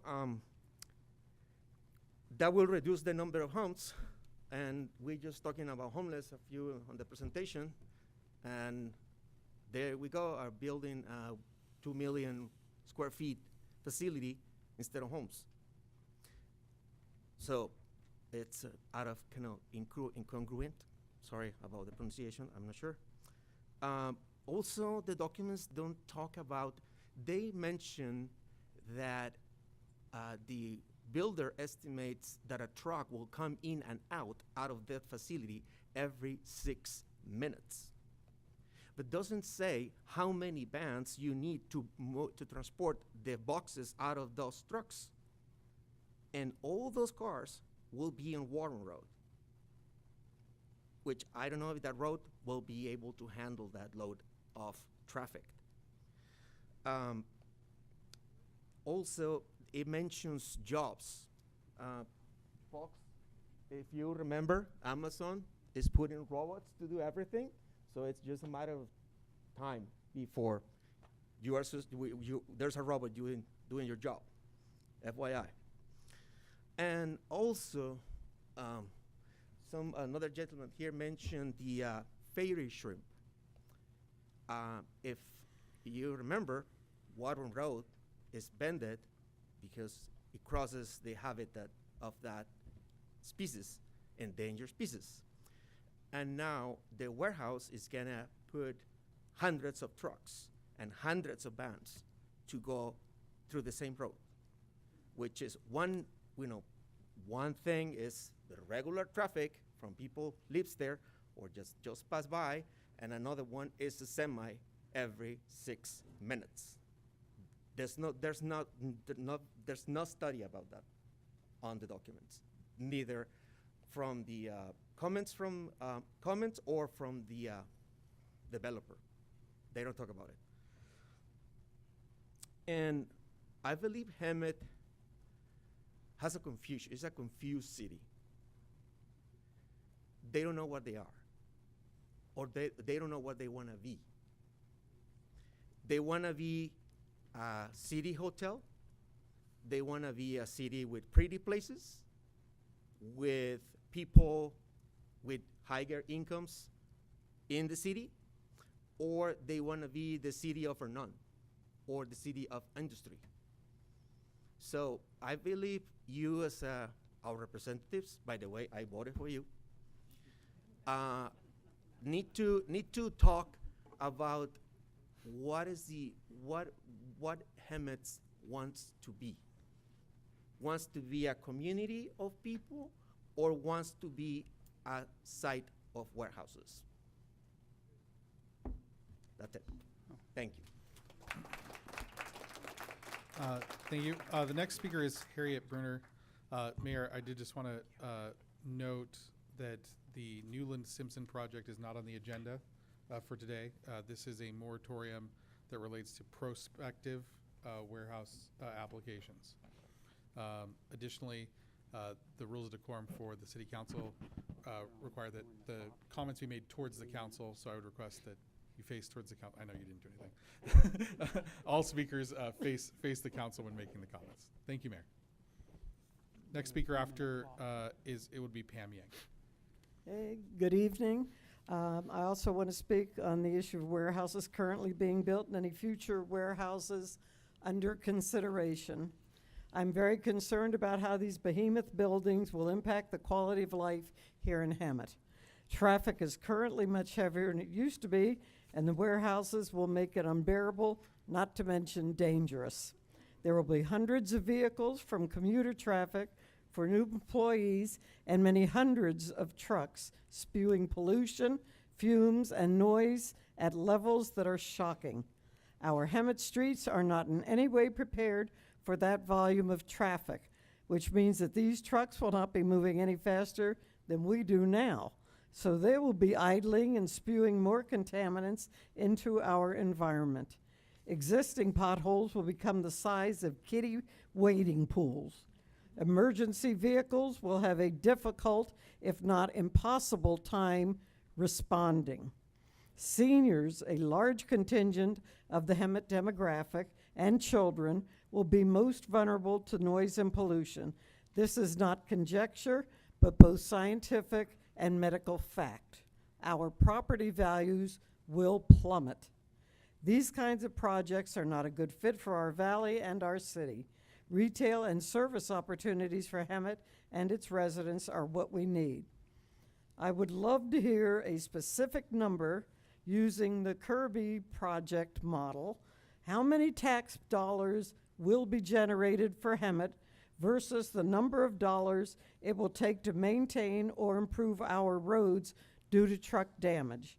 Currently, it can cost between $1 to $2 million to repave 1 mile of road in California.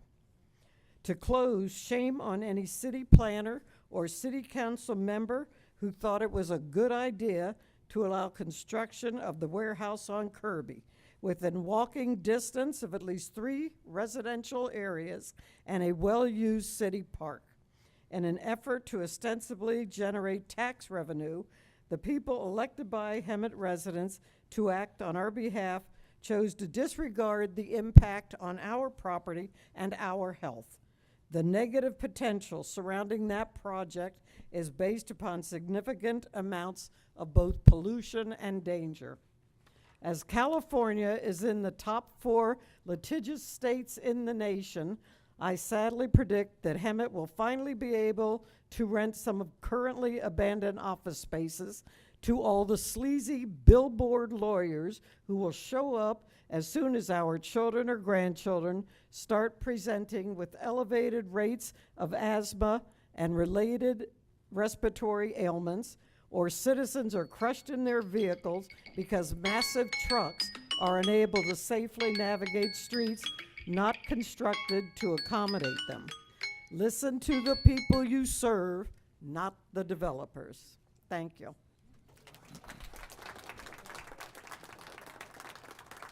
Mayor, the next speaker is Carol Valad. And Ms. Is it Valad? Ms. Valad has been donated 3 minutes from Jim Valad. Total of 6 minutes for the speaker. Mayor. Good evening, council members and mayors and staff. My name, as you just mentioned, I'm sorry. As you just mentioned, my name is Carol Valade. I live in the Solera Diamond Valley community. I'm here to speak to you about the Newland Simpson project.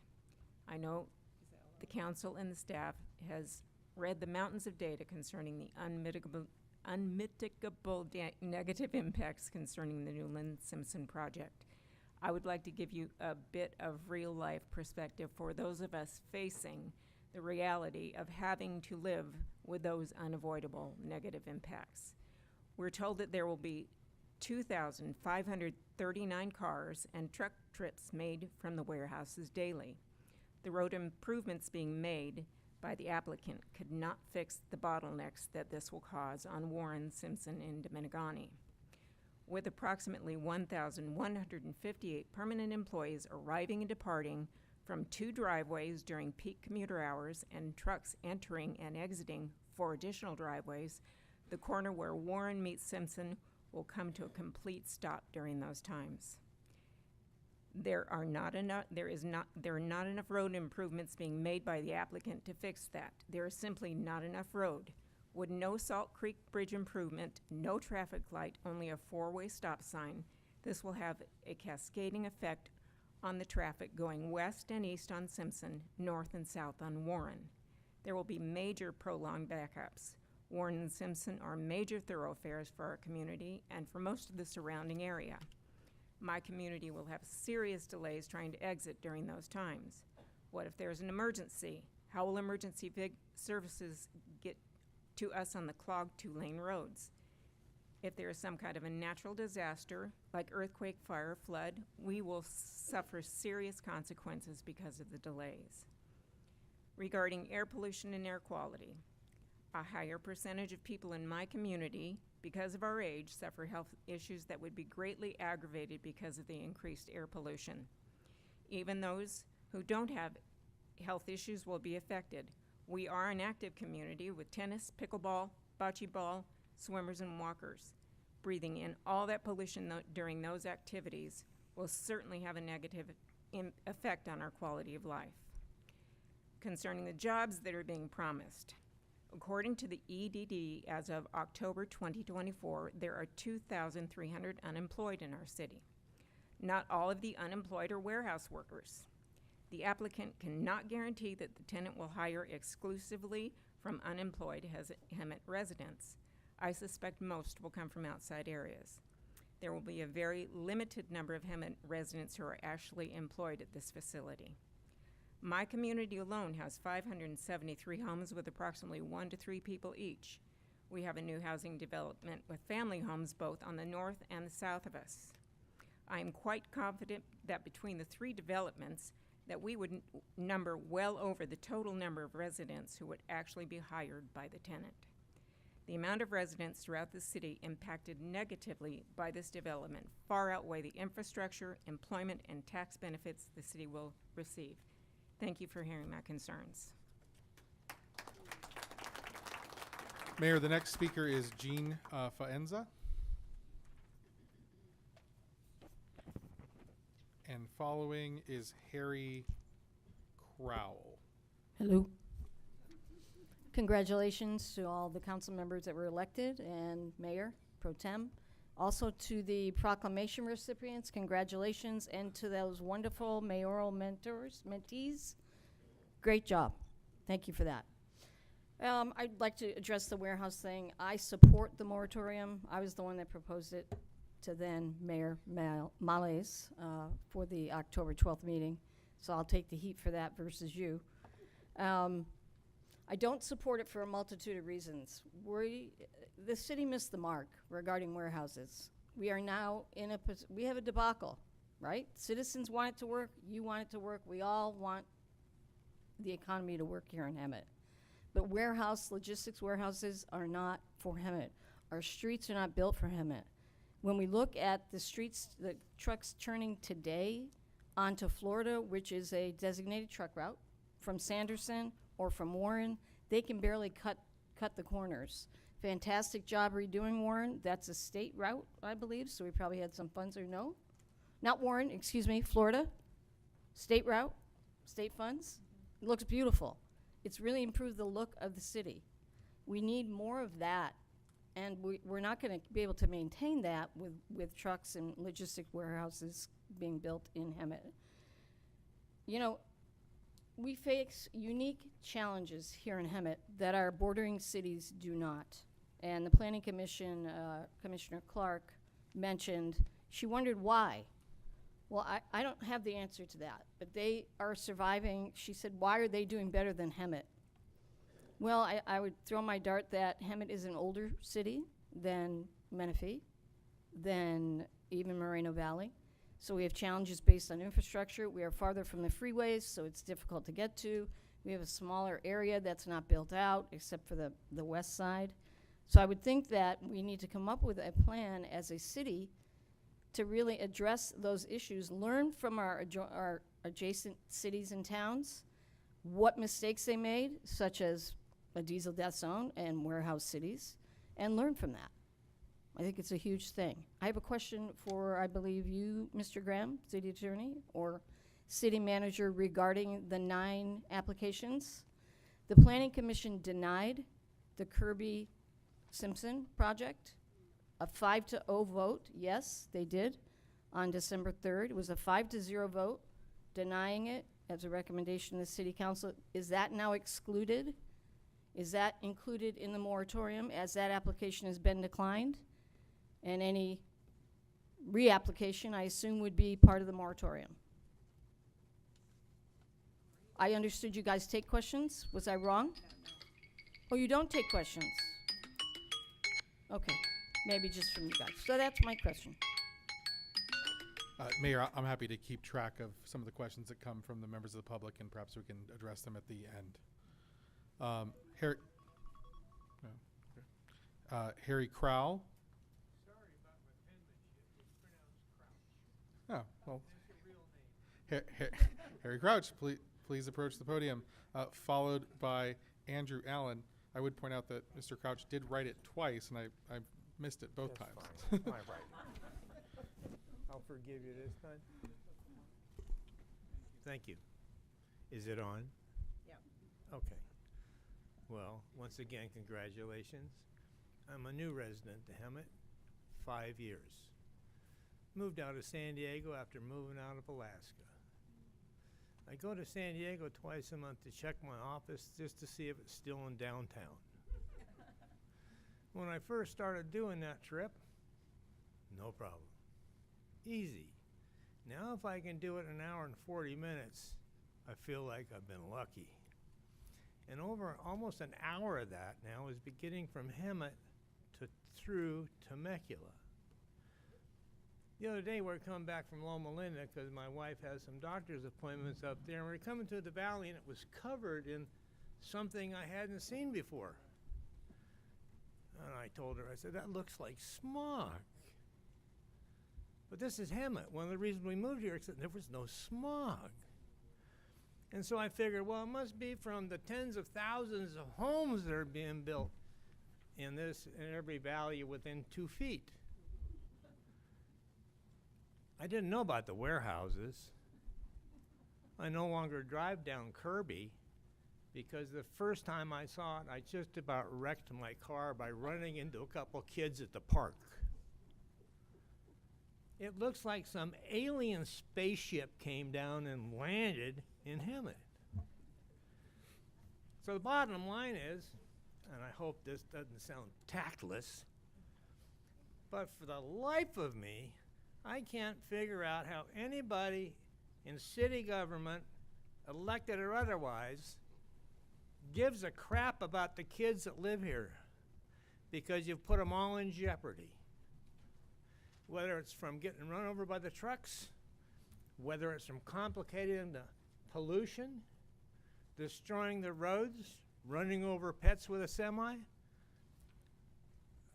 The only way I can say it is you don't have to be a mental genius to figure that out.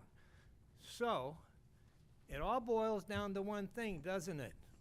Money. And if it boils down to one thing, which is money, then there can be no argument that says anybody cares about the town of Hemet. I did. That's why I moved here. And now we're looking for another place to live. So I want to thank you very much for destroying the place my wife and I picked to live until we die. Maybe the moratorium sounds appropriate, but not with exclusions. And not by saying, well, forgive applications that have been completed and processed. Those two could be put into a moratorium. You know it and I know it. Now, whether or not the council wants to do that, I would encourage you to reconsider. Next speaker is Andrew Allen, followed by Ray Johnson. council, mayor, has anybody given any consideration to how many cities the freeways run through? The amount of trucks that run through freeways that tens of thousands of cities, tens of thousands of trucks. Smog, the wind blows. It doesn't just stay in the valley. So it's not just gonna stay in one spot. Doesn't matter how many trucks are out there. They run 24 hours a day on the freeway. You look at the surrounding cities, we're behind the ball. Our population is what, 92,000 plus?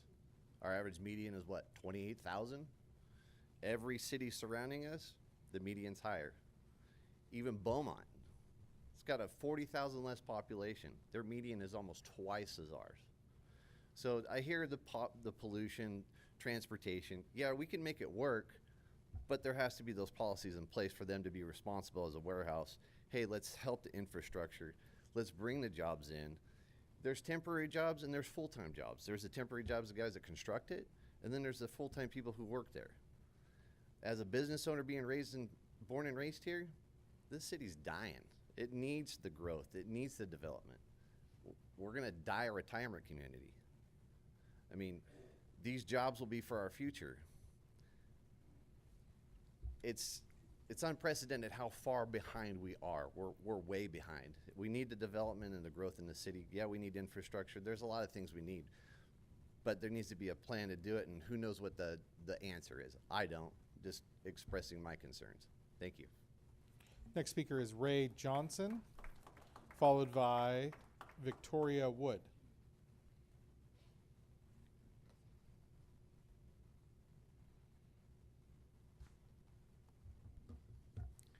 Thank you for this opportunity. On consideration of a moratorium, I recommend that you establish a one-year moratorium to allow sufficient time for the planning staff to effectively evaluate all of the items outlined in the urgency ordinance. For example, the Hemet General Plan is 13 years old and is significantly out of date. It was developed establishing everything from Warren Road to Winchester being part of Hemet. Since then, the community of Winchester was developed into the Riverside County General Plan, and about half of the land in the Hemet Plan has now become part of the Harvest Valley Winchester Plan. That means that Hemet has to reevaluate its entire plan and reallocate development plans to provide a strategic balance of land uses. That is not a 45-day project, especially with all the concerns expressed in the urgency ordinance that also need to be addressed. I'd also suggest under Section 5 applicability, I propose one additional prohibition, that the city shall not approve any warehouse over 35,000 square feet by claiming a negative declaration or categorically exemption from CEQA based on the 2012 EIR for the 2030 general plan, as mega warehouses were not contemplated or environmentally evaluated under the 2012 plan. And as an aside, I think I got about a half a minute left. I want to read this. Amazon is opening the largest warehouses in the Inland Empire located at Merrill Commerce Center in Ontario. The facility will span 4,500,000 square feet of space, stands 66 stories tall. It launched operations in July 12th. The warehouse is equipped with 7,000 robots. Thank you. Victoria Wood, followed by Stacy Olson. Hi, Victoria Wood here. I live in the Valley also, and I would love to have you hold this for a whole year because there's so much to learn.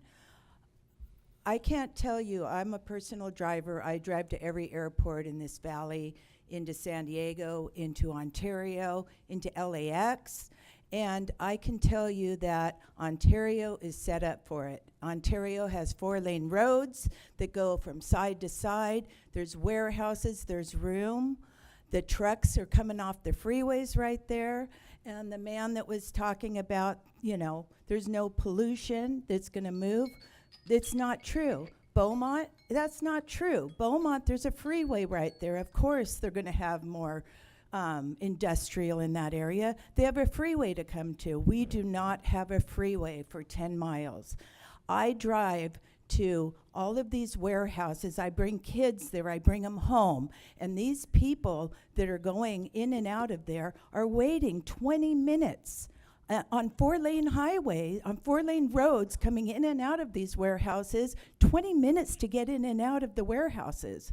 If we put them on Warren, we put them on Kirby, though it's gonna be massive. It's just, I just propose to you guys, please, for the next few months, please go to these warehouses where they're established and look at what they've got. They've got it set up. Even some of them in Moreno Valley I go to, in Paris, they don't even want anymore because they have enough traffic, and they've got 4 lanes going on either side of every warehouse there. I mean, it is really bad just seeing it in 4 lanes. I couldn't imagine our town having more warehouses than what we've already started right now. Thank you. Stacy Olson. Okay, Hillary Ross, followed by Dwayne Johnson.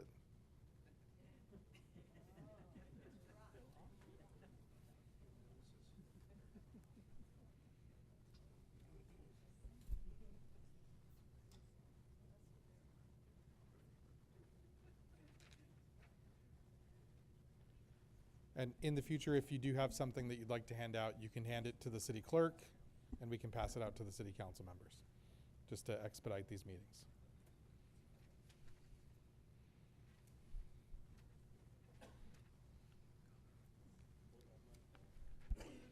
Thank you. Good evening, council members and staff.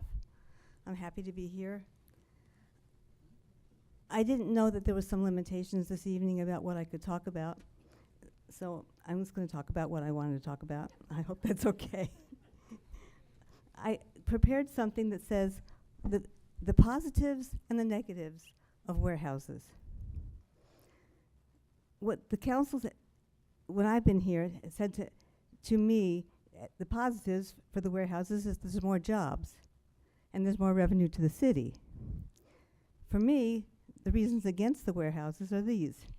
These jobs are low-paying, hard, manual labor, and robots are going to phase out many of these jobs in a few years. The city can get good, clean revenue from attracting builders and retailers. More houses and more retail buyers equals more property and retail tax from additional population growth. That's where the money is. Our city roads are poorly maintained now. There will be huge costs to fix and maintain these roads caused by the super heavy 18-wheelers that are coming. And the developers, I understand, aren't going to pay for the roads. Our roads are too small. They're not wide enough. They're not enough lanes, so they can't turn. We have huge pollution. We live in a bowl. Where's the pollution going to go? We have children, seniors, they're going to be impacted by this pollution stuff that's coming. It's terrible. And then we're going to have noise 24/7 in our neighborhood. I'm from Solera Diamond Valley, so I'm right there. Property values will decline as sellers want to get away from this. Builders will be reluctant to build. Buyers will see the monstrous warehouses and diesel trucks lined up in traffic and go elsewhere to buy. That's going to lower your property tax base. So members of the City Council of Hemet, I ask you, where is the good in all this? We're pleading with you to vote no on the Simpson-Newland warehouse and no on additional warehouses. I have an idea based on my previous employment and stuff. To create additional jobs, additional revenue, and good job opportunities for our young people and residents, I recommend that you send representatives from the city and the community to business conventions that are selling the advantages of moving their businesses here. Tech companies, tech and engineering schools, go to these conventions and sell Hemet. I guess that's my call. Thank you very much. Dwayne Johnson, followed by Omar Kobian.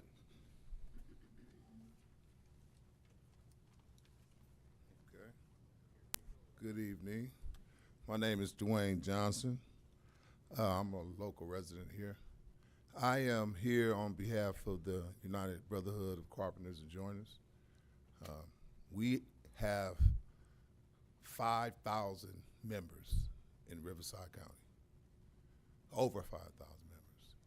And these beautiful places like Hemet, some of the places that we are able to buy homes and raise our families, we don't get to see them because we have to go to work at 6 in the morning and we leave our homes at 3 o'clock to get to work in Los Angeles, San Diego, and some of these other places. We're here to say no, plain and simple. By the time we get a chance to enjoy our work week, we're totally exhausted. And we are responsible for building the infrastructure and all the beautiful things you see in this country and in this state. I've heard a lot of things here today, this evening, and one thing for sure, the UBC can build your infrastructure here at Hemet. And that's what I think we would like. We would like an opportunity to not have to get up and race away from our children and our grandchildren. I'm a 23-year member. I have a couple more years to go before I can retire. But believe me, I spent 20 of those years on the road. And it's been a very challenging task. So on behalf of the UBC and the rest of my brothers and sisters that are here today, that's taking their time out to come and sit with you guys, even though they're gonna have to get up and leave and go home and sleep for an hour, get on the road and go to try to earn a decent wage. I heard someone say that these warehouses are not equipping the workers with, wages that are, what we need. And one thing the UBC does, it helps us maintain dignity so that we can earn a living and benefits. And that's our creed, that's our motto. It's very important to us. So that's why we spend our time. We come here to support you guys. We're very interested in development and everything. So again, on behalf of the UBC, that are 5,000 members, I like to say that, I'm sorry. That's our power, and we want you guys to know that, and that's why we're here, okay? So on behalf of UBC, we respectfully submit that you guys do not. Okay, thank you. Wait, Mayor, may I say something? Uh-oh. Oh, thank you. You came up and you said no. Are you saying no warehouses, or are you saying no on the warehouse moratorium? Yeah. Moratorium. Okay, Yes. no on the moratorium. Yeah. Got you.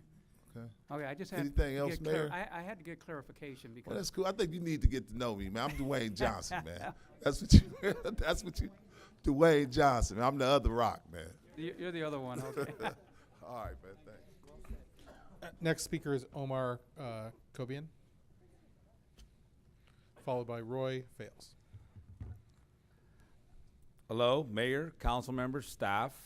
My name is Omar Kobian. I'm a representative for the Carpenters Union. Right here in Local 951, representing 5,400 carpenters that live in Riverside County and hundreds that live right here in Hemet. We are here in opposition of the proposed moratorium that is on the agenda. This is not the first time we've been in front of city council members to discuss about moratoriums. And there's not many developers that have made commitments to pay a good wage, a livable wage. The warehouse developers now have made that commitment to build their building is union built, which is very rare. For people that think that the residential industry is union, that's not true. For people that think that the strip malls and the mixed use is union, that's also not true. It's unfortunate. The home life for carpenters that live in this area they're on the road hours. They're waking up early, hours every day to make sure that they can get to work and come back. Not to mention cities that I know that have passed moratoriums have failed in a way because developers talk, from the warehouse developers to the infrastructure developers to the ones that own the mixed uses. They say this city is closed for business. They don't want our business. They want to make it harder for us. So let's go to the city next door, which is happening, which will continue to happen. Our carpenters, we have a program called Career Connections. It's a high school program, and one of the most successful programs that we have in the region is at Tackwitz High School. The Tackwitz High School CTE program, their instructor is an actual retired carpenter. We've brought in close to a dozen carpenters from that school for graduates that come into our program because of that. Where are they going to go to work? You know, we have to create those opportunities for the youth. The average age of people in Hemet is 39 years old. So, and in San Jacinto is 32 years old. So those are people that live here, that buy homes here, that have young children, that want to create those opportunities for them. We also have to think about that. We also have a military program called MVP, Military Veterans Program, to help transition those veterans that come out of service to be able to get that pathway to get a good paying wage. A wage that has medical and pension. That's such a rare word to say nowadays, for pension, right?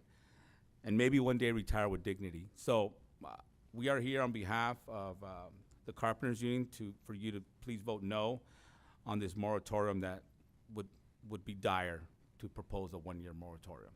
Thank you. Mayor, I did want to point out that Mr. Fales has had donated time from Mitzi Carver, David Yang, Cal Pierce, Teresa Malone, and Donna Swanky. Under our rules of procedure, he's entitled to 15 minutes. I've cut it way down. Up to 15 minutes. A lot of what I've said has already been said very eloquently, so I'm going to cover just a few subjects. Microphone. Okay. I've cut it way down. A lot of stuff has been said. I don't need to duplicate. Okay? One of the people that mentioned, and we're not allowed to mention the name of the projects now, right? You can. I just wanted to be clear to the public that we are not here on that specific project. Okay. Live at the lakes at Hemet West. They're trying to put a 66-acre warehouse project in there. I found out about it because they did the perk test right behind my house, because I live 5 feet from where they're starting to build where they want to build these warehouses. So I had about 6 months ahead of time before the NOP came out, and I did a Freedom of Information Act request to the city of Hemet, and they gave me a copy of all of the opposition letters, and these are them. There's 814 pages of opposition. All right. Then I did a FOIA recently for the opposition letters for the Simpson-Warren project. I got 13 pages. And you know why? There was zero transparency to the people that lived there that this project was going on. I got hooked up with them and Jean over here, because she's running that side, and really showed them how to do it and how to do it fast. We had 72 people at the NOP meeting for my project. They had zero because none of them knew anything about it. You can't fight something if you don't know about it. We need more transparency. Enough on that. There's been some suggestions that if the city of Hemet turns down some of these warehouses, they could get sued. That's not true. The current case law, the California court clarified the limitations on a developer's ability to state a claim for denial of procedure due process because it had no claim of entitlement, which means they don't have the right to build.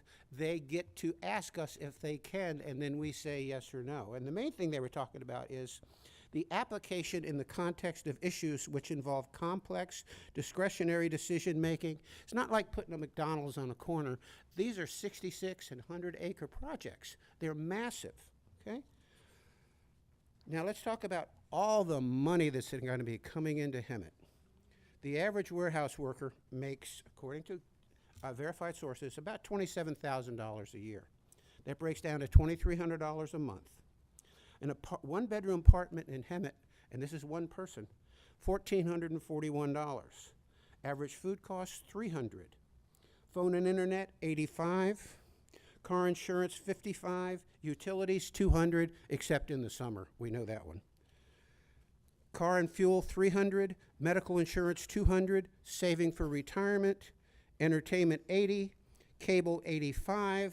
Add in tax and Social Security, they're behind $1,000 a month. These are not well-paying jobs. And people work in warehouses, and it didn't dawn on me till about a month ago. When I was 18, I got out of high school, I got a job in a warehouse. It was hateful. It was in a Boise Cascade warehouse. It was a converted World War II, this was in Northern Virginia, close to DC, World War II Quonset hut. No heat, no air. How do you heat and air one of these big warehouses? They don't, because the doors are always open. It's always going to be it. Think about it on a 105-degree day or a 38-degree day like it was this morning, okay? They're horrible. I'm going to skip past OSHA. They're just noisy warehouses is what they had. As I have said many times before, these projects are seriously flawed in so many ways, and they're putting them in the wrong place. And we are getting lied to by the developers. Last week, one of the developers stated there were many benefits to the city of Hemet. One of the people on the Planning Commission, when asked to name them, he couldn't name one. This is just one example. An arborist for the project next to where I live said that the 40-plus trees that are on that lot were dead. My phone right there, I got a picture of those 40 trees, and I'm guessing at this, but there's probably somewhere in the neighborhood of 500 beautiful, vibrant green leaves that have been pumping oxygen into the city of Hemet for over 100 years, and they want to replace them with thousands of diesel trucks pumping thousands of tons of pollutants into the air we breathe. I don't want air that you can chew. They want to pave paradise and put up a parking lot. They can also sell the lumber from those trees for close to $250,000, and Hemet gets none of that. Now this just in, I read this article today. The 130-year-old food distribution company McLean, with 5 distribution centers in the Inland Empire, including Rancho Cucamonga, 2 in Riverside, 1 in Ontario, and another in San Bernardino, plans to cut nearly 100 people at its Inland Empire facility, state records show. This is just the Rancho Cucamonga. The company reports it has I'm sorry, I'm 70 and it's late in the day. The company reports that it implemented automated warehouses, including robotics and artificial intelligence designed to increase efficiency and accuracy.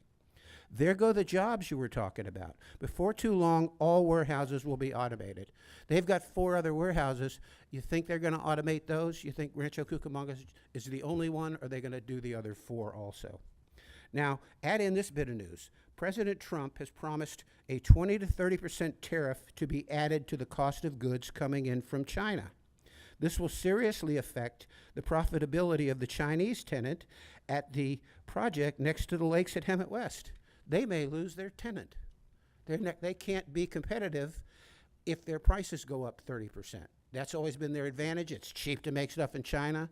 It's more expensive to make it in the United States. Raise their product 30%. Watch the Americans step in and start selling the same stuff they are.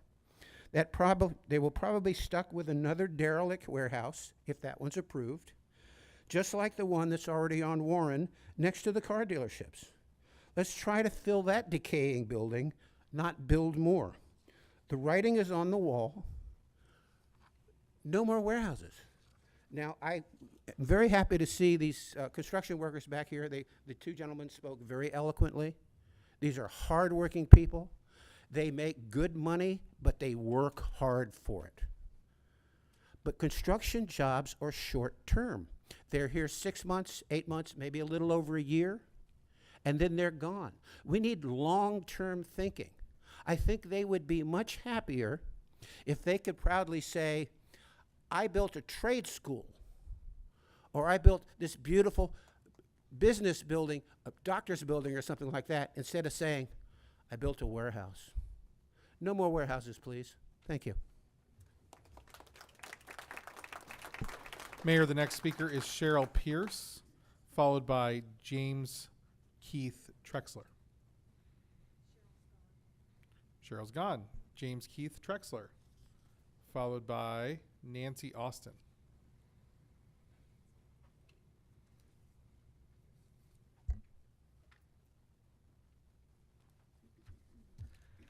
Hello and congratulations.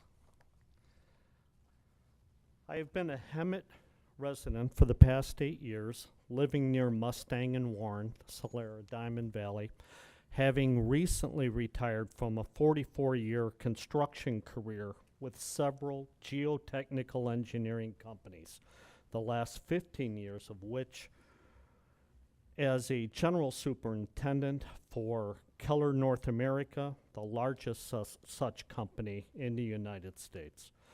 My experience with MMRP, what I wish to talk about, safety, mitigation, and monitoring program concerns, specifically for the Newland Kirby project. The MMRP compliance, my experience with it is varied and extensive, each project having a different focus of concern while still managing the changes that happen as the site develops. South Coast AQMD Rule 403, which is an air quality management district rule, has been identified in the Newland Kirby project, MMRP, as one focus of concern, and for good reason. We live in a valley where farming and ranches still exist and are not subject to PM12 or any fugitive dust regulations. If you or your neighbor own an SUV with a flat back design and take a short trip to the store, your back window will be covered in the black dust this valley produces on a daily basis. The health risks are substantial for children under 5, people over 65, and for those suffering with COPD. I have driven by the Newland Kirby site most recently at 2:15 p.m. on Monday, December 9th, yesterday, but have not toured it. Several compliance issues were apparent concerning fugitive dust as well as some safety issues. Flaggers were not present at the unattended open gate to safely handle incoming and outgoing traffic onto Kirby. Flaggers must also be certified. Street sweeping was not working the site. A heavy wheel loader was handling CMP, which is a corrugated metal pipe, near the Kirby Road fence line, kicking up dust outside of any visible cover aggregate or haul road. No water truck was seen working the site to knock down the dust caused by the loader, nor the entering and exiting traffic.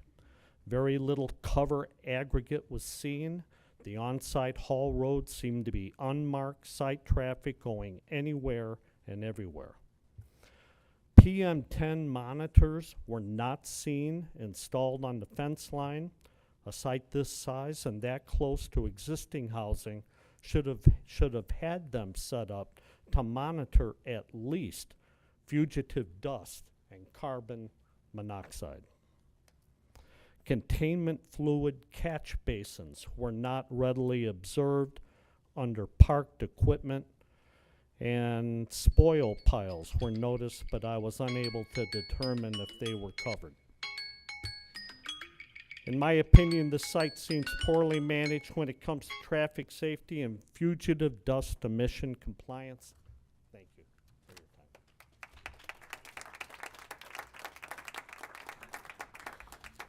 your time. Mayor, as you noted, we are approaching 10 o'clock. It is the practice of the City Council to take a motion to proceed past 10 o'clock. Would you like to make a motion?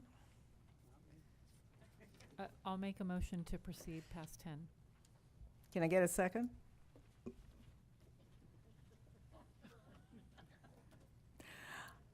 I'll second it. I have a motion by Mayor Pro Tem Kendrick, second by Mayor Peterson. We'll do a roll call. Councilmember Krupa. No. Councilmember Lodge. No. Councilmember Males. No. Mayor Pro Tem Kendrick. Yes. Mayor Peterson. Yes. That motion fails 2 to 3 to extend the meeting, 3 in opposition, no to extend the meeting after 10 p.m. Well, that's the first time y'all have done that since I've been here. So if council, we do only have 4 speakers left on the public hearing item. Not to influence or sway your vote one way or another.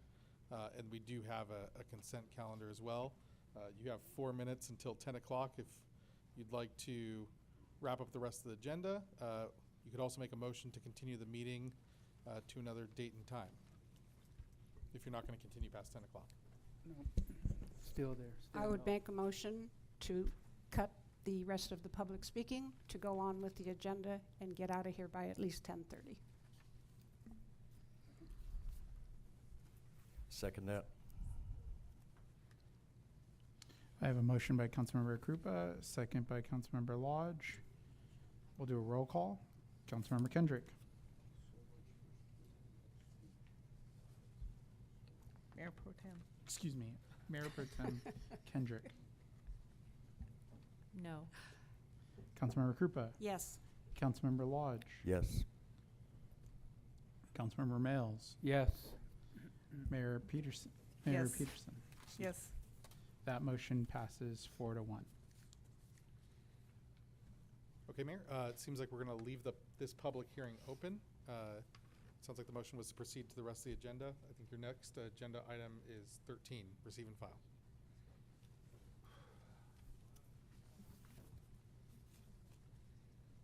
Council, do you have any questions or comments on the budget adjustments, warrant registers, or the fiscal year 2025-2026 budget calendar?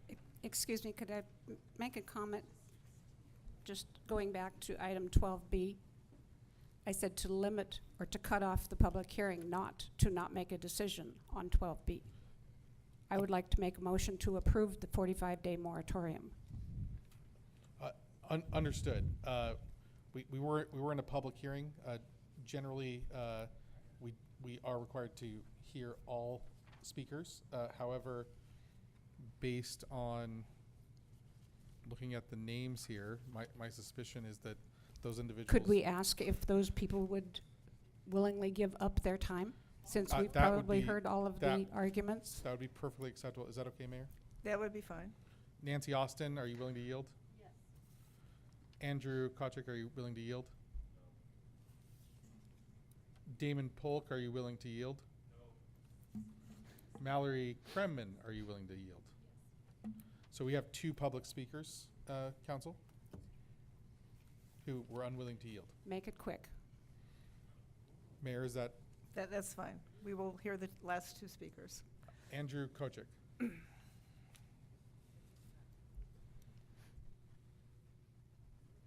wasn't even mentioned, and I turned one in. I don't have one from you, ma'am. I did have one from Pan Yang.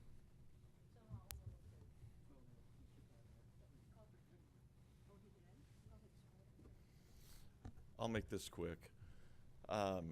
This is a very tough decision, obviously, you're dealing with. Audience is pretty clear split between retirement versus working class and younger people. This valley, as you know, I've been born and raised here on that side. There's a big faction that doesn't want growth to occur here.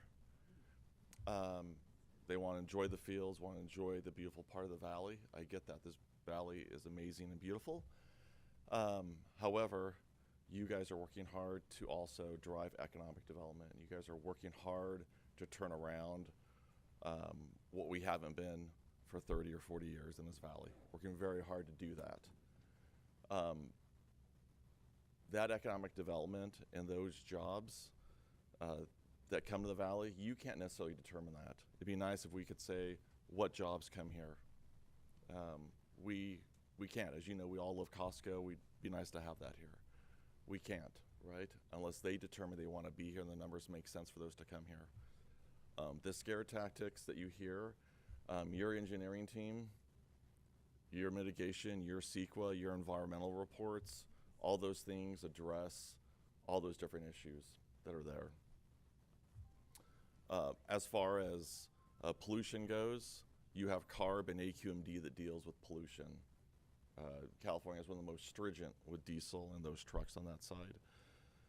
I'm staying neutral on this moratorium.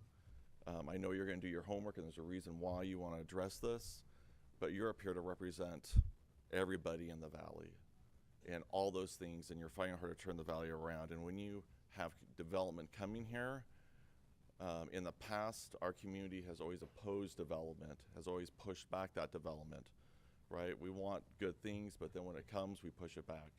You've been fighting hard to bring this highway here. Well, guess what? You bring a highway here, right? It's going to bring economy. We're no longer going to have Route 66 and a collapsed economy here in the valley on that side.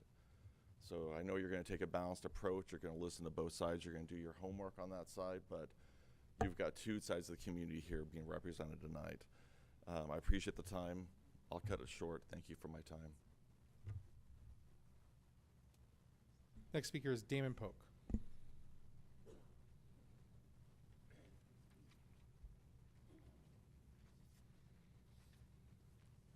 Good evening.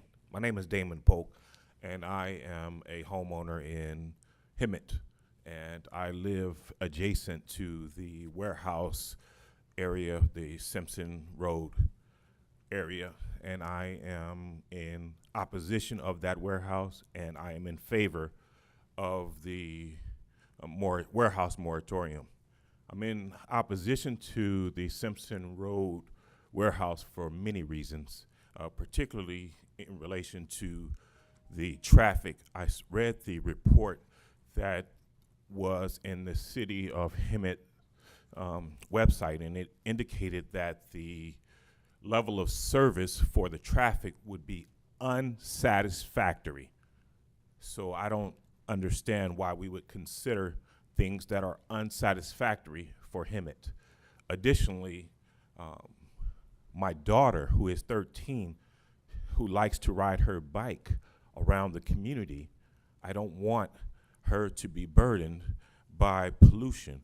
I don't want her to possibly get hit by a truck. I don't want to be late continuously taking her to school. As I exit my subdivision, currently there is a lot of traffic going down Warren Road, and it's very difficult to exit our subdivision. So if we add an additional 3,000 cars that the report indicates is going to be added, then it would further impact my ability to get to work, to get to school for my daughter, and that is not something that I'm in favor of. Additionally, the fact that there's 1 million square feet of space that would be added to Hemet in terms of warehousing. I don't know if you know, but the average warehouse is about 180,000 square feet. When you look at Amazon, they put in 800,000 square feet. And now you're saying for the warehouses on Simpson Road to be over 1 million square feet of space. So I don't think that 1 million square feet of commercial space is congruent with the residential neighborhoods that are nearby and or the farming that is nearby as well. So for those reasons, because of traffic, because of incongruence in terms of zoning, I am in favor of the moratorium for warehouses, but I'm also against the warehouse on Dempsey Road. Thank you. And then, Mayor, as the council has their discussion on this item, I did just want to make sure that we received clarification on the exception for complete applications under 5B2.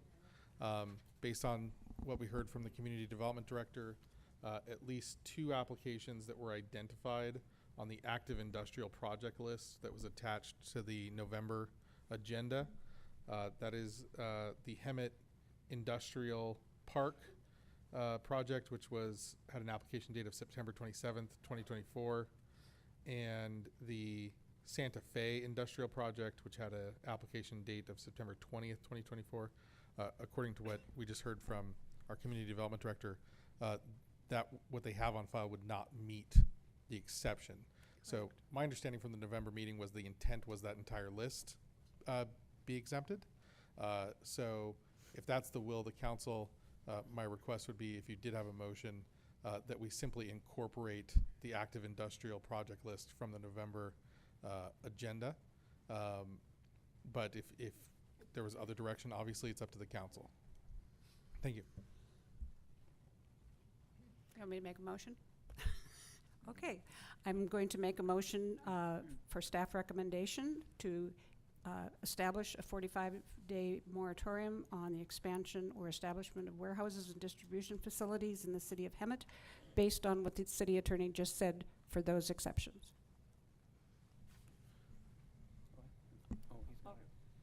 I'll second.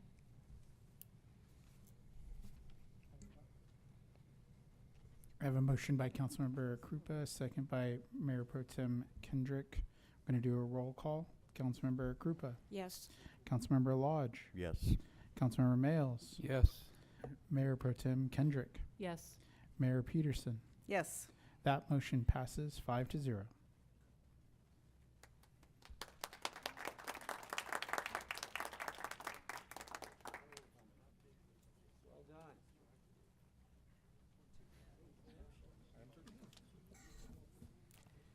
So we're going to continue. Okay, I will continue with my previous question. Council, do you have any questions or comments on the budget adjustments, warrant registers, or the fiscal year 2025-2026 budget calendar? I just have a comment on 13C. I'm really happy to see this coming forward this early in the process, and I appreciate that. Thank you to the city manager and the finance director.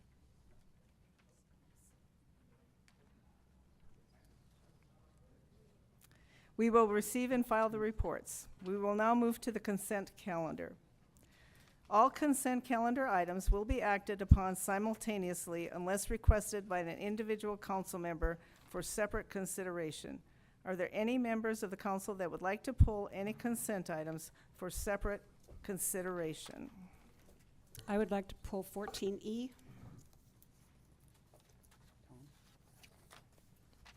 Second that. No, no. Oh, I'm sorry. Yeah, I got one. Okay. I'll go ahead. I'll go ahead while you're looking. I'd like to pull 14M, as in males. Oop, that's an H.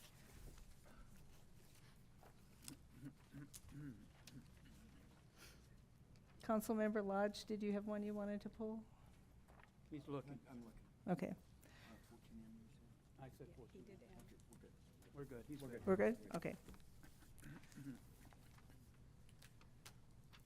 Can I have a motion to approve the items or remaining items? So moved. Second. I have a motion by Councilmember Krupa, a second by Mayor Pro Tem Kendrick, to approve the consent calendar with the removal of items 14E and 14M for separate consideration. We're going to do a roll call. Councilmember Krupa? Yes. Councilmember Lodge? Yes. Councilmember Males? Yes. Mayor Pro Tem Kendrick? Yes. Mayor Peterson? Yes. That motion passes 5-0. Moving on to item 14E. Yes, my questions on this don't really need to give the staff report, but I think this is something that needs to be brought out, which goes along with the moratorium on the warehouses, that we need to take a real long look at our circulation patterns, and considering that Warren Road originally in the general plan was to be built out as a 6-lane divided regional arterial, and with the the development of the fairy shrimp and all of those other wonderful species, it now looks like we cannot do that. So can you tell me how this is going to be built out? What is the general plan amendment that is going to be coming to us that will change the entire length of Warren Road from Dominagoni to Esplanade? So thank you, Councilmember Krupa. I don't think you're really meaning thank you. You're correct. There's a lot of environmental challenges on Warren Road. I think getting this brought forward so that we can have funding and start a design is going to really tell us a lot of what we can and can't do. That will include a full environmental review as part of the design process. So I can't necessarily answer all of those questions right now. Right now, between Dominagoni and Walden Weaver, it's already been changed from 6 to 4. The rest of it from Walden Weaver to Esplanade is still 6, but I know there's development that has the same concerns, and I think on to the north into San Jacinto and the county is also 4, from what I'm told. So it's going to make sense to have the whole stretch probably move to a 4-lane, but there's definitely a process to get there. Thank you for that. And those are the things that, in addition to what we've all talked about and heard about tonight, that's reality. The reality is that what we had considered at one time a major arterial is not going to be a major arterial because of facts that have happened to us that have been out of our control, and the Multi-Species Act is one of them. So I just wanted to bring that to everybody's attention so that we have full transparency on our limited circulation patterns here in the valley. And with that, if there's no further questions or comments from other council members, I would move approval of this item. Unfortunately, there's sea monkeys. Is there any other comment on that one? Would you like to make a motion? I made a motion to approve. Okay. Was there a second? Second. Okay. Good team. I have a motion by Councilmember Krupa, second by Councilmember Lodge. We're going to do a roll call. Councilmember Krupa. Yes. Councilmember Lodge. Yes. Councilmember Males. Yes. Mayor Pro Tem Kendrick. Yes. Mayor Peterson. Yes. That motion passes 5-0 for 14E. Moving on to 14M for males. Good evening, Mayor, Vice Mayor, City Council, City Manager, sir. Mayor, how about Council Member? Yes, sir. Go ahead and, okay. Initially, when the suggestion was made to move the Chick-fil-A over to the car dealership, I Yes. kind of questioned it, and I wasn't sure about it. But then I took a drive over there the following weekend, and I Yes. spoke with a lot of the car dealerships there, looked at the plot of land that Mr. McCoy, M for McCoy, also had out there. And I thought that was the idea that our city manager initially came up with was a great idea. And then I find out they wanted to move this pop-up of the Chick-fil-A over to Palm in Florida. And I frequent that street on a daily basis because I live in Hemet. And I see all the homeless out there congregating and just making a mess out of that location, even in front of Airtopia, in front of Walmart, everywhere. And I thought, why would we put a potential restaurant that's looking to come in and looking to do business in Hemet in an area where we have a lot of homeless populated there? So I ran into Mr. McCoy, and I might have been an act of God, but I ran into him at a function, and we talked, and he said he owned the properties out there. And I said, well, we're looking, because I didn't know at the time we were going to move it to a Palm in Florida. So I told him, hey, we're looking at putting a pop-up here at the auto mall. Yes. And we hit it off. We both hit it off. I'm Hatfield, according to Mr. McCoy over there, but that's fine. We get along. But anyways, I think and I believe, I talked to him and I said, well, this is a situation, I guess, because of the cost, of moving it somewhere else was high. And he already came up and said he would pay them to come out for the 5 weeks that they want to come out. And I thought that was a great idea, which I don't understand. I would like to change it back to the auto mall.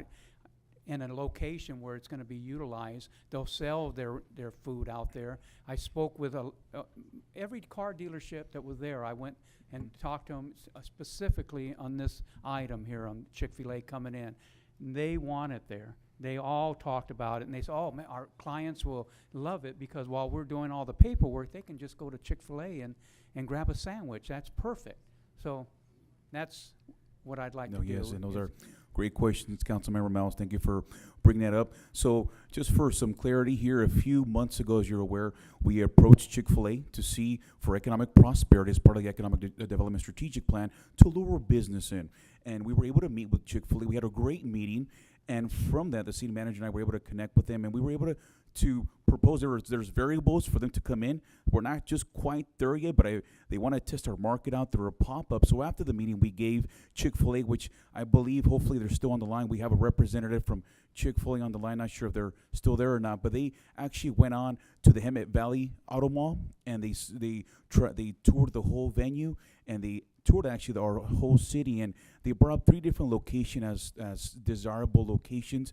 Unfortunately, the Hemet Auto Mall was not a desired location at this moment. The first one was the Hemet Valley Mall. I actually spoke to the property owner, but there was a fee associated to that for them being there. Option 2 was a property across from it. There was also a fee associated to that. So I was able to touch their 3rd location at no cost, which is the current location, Florida and Palm. The property owner has been very gracious to allow us Chick-fil-A to be there for the extended amount of time. Hopefully in those 5 weeks, they are testing out the market. We're able to meet that mark so we can hopefully in the near future bring in an actual brick and mortar. So that's the reasoning behind the change. I'm not sure if the Chick-fil-A representative is still on there. They may have already logged off.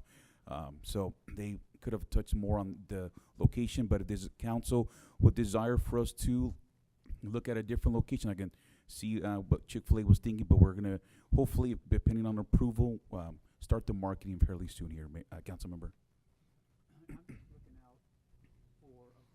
I'm just looking out for a future Yes. potential restaurant coming in, a good one at that, because everyone loves Chick-fil-A. I don't want it to get tossed out because there are too many homeless or too many Yes. problems that they had at this pop-up. That's what I'm worried about. And I want the business to be good. Yes. I mean, I'll go there every day if I have to eat, if it's at the auto mall. But I'm just looking out for our businesses coming Yes, in, sir. making sure that when they come out that they get something good and not a bunch of problems that occur at their pop-up facility. No, these are great points, council member, and I actually was able to connect with one of the captains earlier this week, Captain Mo, regarding having an extra camera out there added. They were looking into adding extra security footage.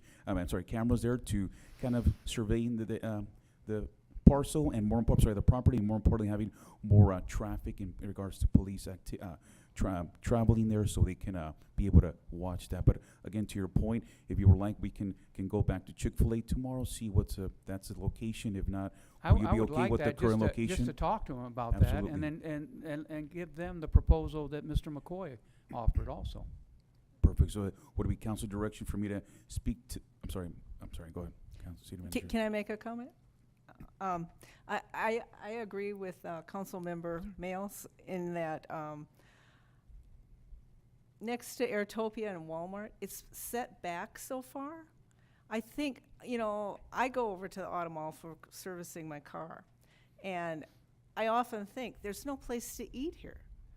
It's like you sit in their little lobby and, you get a free cup of coffee or a free drink or something, but it would be nice if there was a good eating place in the auto mall. They have tons of customers every day.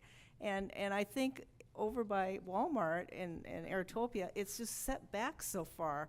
So it would get more customer service, I think, in the auto mall than on Florida Avenue. Mayor, as an alternative, given the fact that the Chick-fil-A representative is not here, we could talk to them tomorrow, and with your permission, you could authorize the city manager to negotiate a license agreement at either of the locations, and we would proceed to advertise whichever one. So I know our goal is to sell 300 sandwiches as a community on 5 consecutive Fridays. I generally eat 2 myself, so that may only be 150 people in the 92,000 people that live in Hemet, but we'll all do our part at showing that we're a desirable destination. We're grateful for their interest in Hemet. Could I ask the question, where in that parking lot by Airtopia is the pop-up going to go? Yes, Councilmember Krupa, great question. So if you're going on Palm, right when you pass the Starbucks, you would make a immediate left to enter the shopping center. To the right of that, where we'll be blocking off about 10 parking spots to be able to utilize the tent, about a 20 by 20 with a few registers. They wouldn't have the full extensive menu, but it would be just the sample size, but still a great options to choose from, such as sandwiches, chips, and your drinks. So would it have high visibility from Florida Avenue, because traffic counts are higher on Florida than on Warren Road, except during commuting time, and those commuters are not going to stop at the auto mall?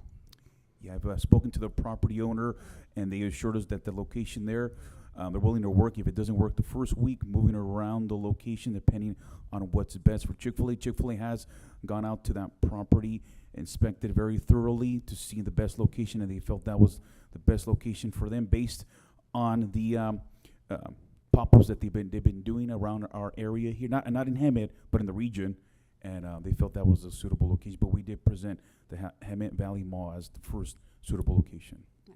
I don't have any problem adding to amending this motion and to put whatever multiple locations if you guys want to talk to the franchisee tomorrow.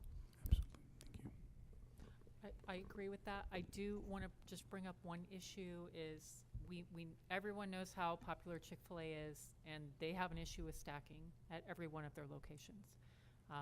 I just want to make sure that we're combating that and making sure that we have proper circulation and we're not stacking out onto major streets. Please. They're not in and out. Yeah, because I mean they are wildly popular. I mean we've seen Chick-fil-A stack. You can drive by any of their locations, and like I said, Yeah, we don't want another all cars parked on the street waiting to get in line like they do for In and Out. So I just want to make sure that we're cognizant of this and advertise this. We Yes, need Vice to get Mayor. people involved. This would be a great addition to our city. Thank So you for that. And sorry. I'd like to make a motion then, and for you to go ahead and give them a call and give them the options that we just heard, and Mr. McCoy had offered also. I second that. Perfect. Will do, council member. I have a motion and a second. Motion by Councilmember Males, second by Councilmember Lodge. We're going to do a roll call. Councilmember Krupa. Yes. Councilmember Lodge. Yes. Councilmember Males. Yes. Mayor Pro Tem Kendrick. Yes. Mayor Peterson. Yes. That motion passes 5-0. Thank you, sir. Thank you, council.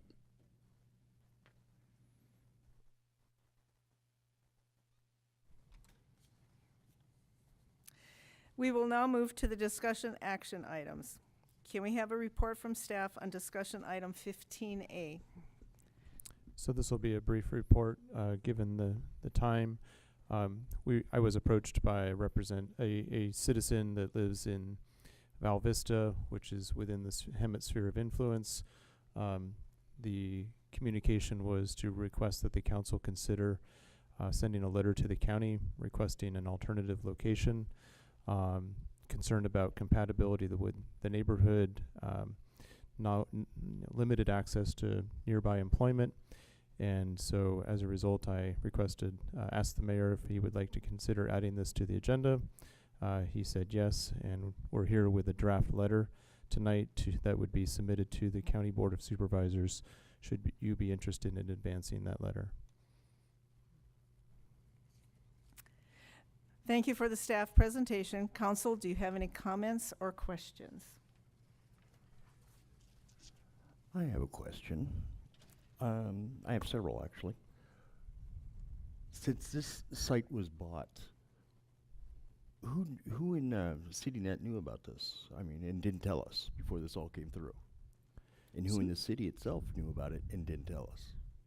So, And what are we going to do when the funding runs out? so to back up a bit, this is a county. The funding for this is, and the decisions related to location are in the custody of the county. Representative of CityNet did ask myself, and perhaps I'm forgetting the second person, for feedback on 4 alternatives that were in and around the valley. Our preferred location was there was one location in the Homeland, Romoland area, and we recommended that as the optimal location. Word began to emerge that the Val Vista location was the preferred location and that they were moving forward. And because that was not in the city limits, I did not at that time communicate that and bring that specific item to the city council. It's my understanding that that CityNet has purchased the property, but they need to go through a development process with the county in order to advance that project.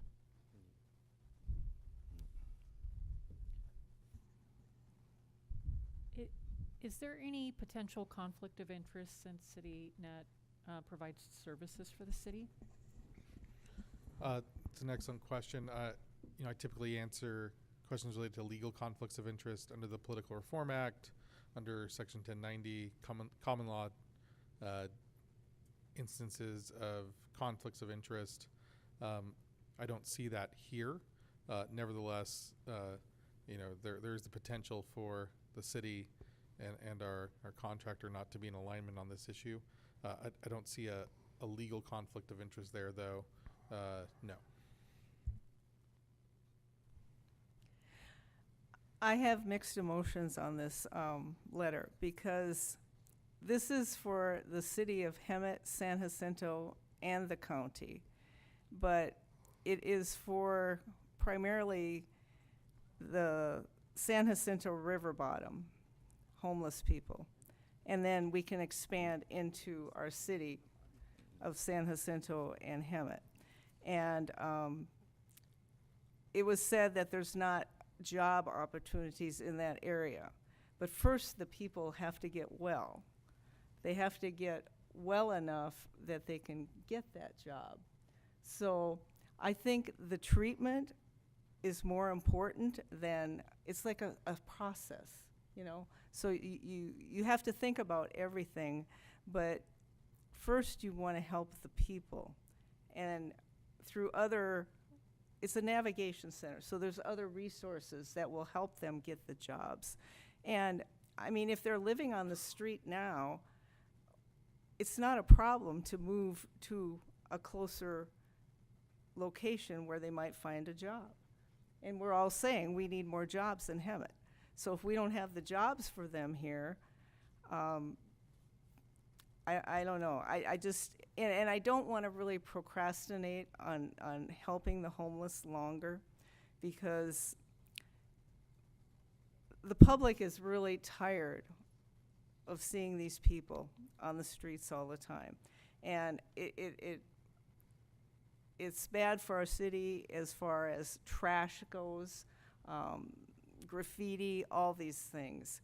And I don't know. I like I said, I really have mixed emotions on it. It's kind of like the warehouses. It's like there's 2 sides to it. So that's just my consideration, is that we've been wanting help, and now we have it. We have a property, and now we're saying that we don't want it again. My question is, how many beds is Hemet allocated for? Did I say that right? The Yeah. facility is 30 to 40, and it's intended to serve the unincorporated areas of the valley, the city of San Jacinto, and the city of Hemet. So how many beds? Does 30 Hem- to 40 approximately. That's total beds there. Correct, and this would be an appointment-based operation, so there would not, essentially, they're unable, no one would be able to knock on the door, Right. essentially. They would need to But the schedule. grant specifically said San Jacinto River bed. And so does that give them more beds than Hemet, or? No, I think the intent is to serve the needs of the region, meaning the valley. So it's for the valley. Mm. And we today fund 10 vouchers to hotels. It's our expectation that those 10 vouchers would essentially, those people would, instead of moving to our hotels, they would move to the transitional housing facility, wherever that is. Thank you. Thank you. I would make a motion to approve this letter because it is only a letter requesting the supervisors to reconsider, and I think it's a good request. I think the location in Val Vista is not a good location, and definitely the people out there were not necessarily aware of what was happening. And you know, there's that thing, let's push it through without telling anybody about it and see if they find out. And this gives us, it is our sphere of influence. And I don't like the location. There's better locations on the west side. I think the county had talked to us about several other locations that were not good. So when we have two supervisors working on this, and one has not been responsive, but the other one is willing to reconsider, I think we owe it to the people that live in Val Vista to submit the letter to the supervisors to ask them to please take a look and reconsider location. I'll second that, and I would just to like add a comment is similar to my comments regarding the recovery center. Is in order to set these people to be successful, they need to have access to transit and access to jobs, because they can go through treatment, but what happens if that's not successful, or they're stranded out there on the east side of town, and then problems start happening. It's I want these people to be set up for success, and being out on the very, very edge of Val Vista, I don't think it's an appropriate location. Any other comments? City Clerk, may we have a roll call? Thank you, Mayor. I have a motion by Councilmember Krupa, second by Mayor Pro Tem Kendrick. We're going to do roll call. Councilmember Krupa. Yes. Councilmember Lodge. Yes. Councilmember Males. Yes. Mayor Pro Tem Kendrick. Yes. Mayor Peterson. Yes. That motion passes 5-0. Okay, due to time constraints, we are hoping to pass on 15B and make an amendment to our next city council meeting and add this item to it. Can we table it till the 16th when we have our other special Yes. meeting? Okay. Do I need a motion for that? I think you should get one, yes. Yeah. Would someone like to make a motion for that? Table it? I'll Yeah. make a motion to continue it to the next meeting. I'll second that. To clarify, the next meeting is Friday. However, I think your intent is to move it to Monday. Is that correct? The following, Yes. The following Monday the following special 16th, meeting. Right. Yeah. To Monday.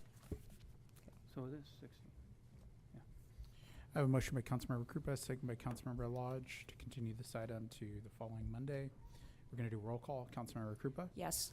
Councilmember Lodge. Yes. Councilmember Males. Yes. Mayor Pro Tem Kendrick. Yes. Mayor Peterson. Yes. That motion passes 5-0. And I would also say that we can do our committee reports at that time also. I have one question or one, can I read this? Yeah. Okay. Okay, we have a special meeting next week to discuss warehouses. And while I want to focus that evening on the important topic, I don't want to lose momentum over the holidays on two other issues.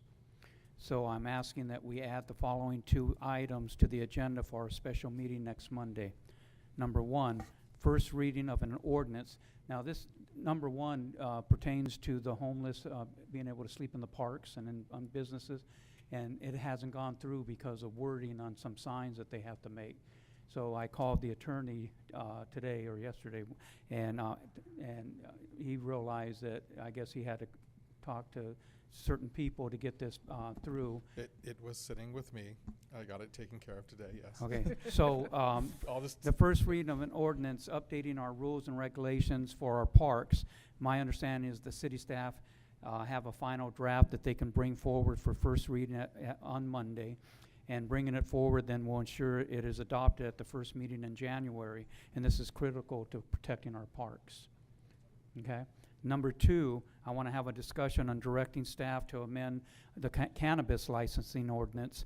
Currently, we have a pass-fail process followed by a lottery for a limited number of licenses. I want to discuss with the city council amending that process to have the city council make the final decision on issuance of licenses. I'm concerned about the lottery process because I've heard a lot of stories about this lottery process where attorneys and other multi-million-dollar companies will buy the licenses and then they sell them to people that want to open a cannabis store. And what happens is we get outside influence in, and I would like to see our local people get first bids on these cannabis shops. So if we can also have that on Monday, I'd appreciate that. So I guess I'm making a motion to have these two options on Monday's agenda. So Mayor, I can confirm, we do have a draft of updates to the parks regulations. We could have that to the council for first reading on the Monday agenda. It's not controversial. It's just updates to the language so that Public Works can create appropriate signage.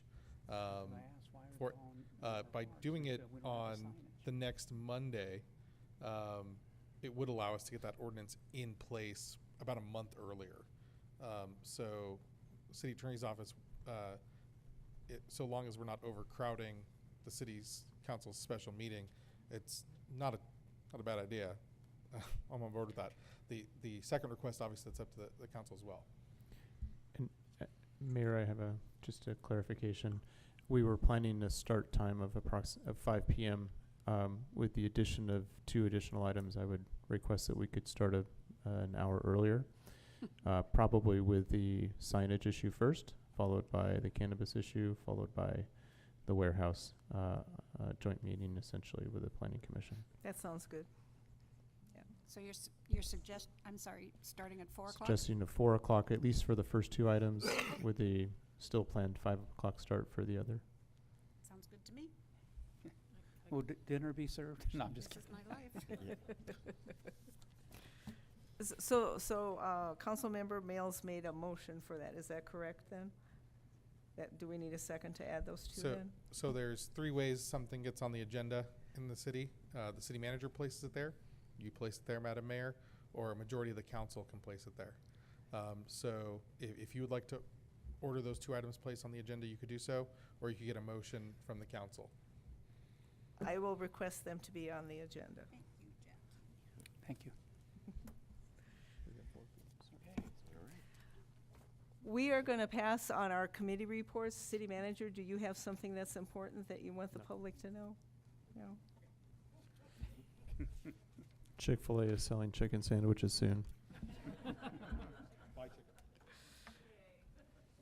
Okay, there being no further business, this meeting is adjourned to the next city council meeting on, actually it's Friday, but it's a special What are we meeting. doing Friday? So, thank you for joining us tonight. Thank you, thank you, thank you. Oh, my God. Thank you.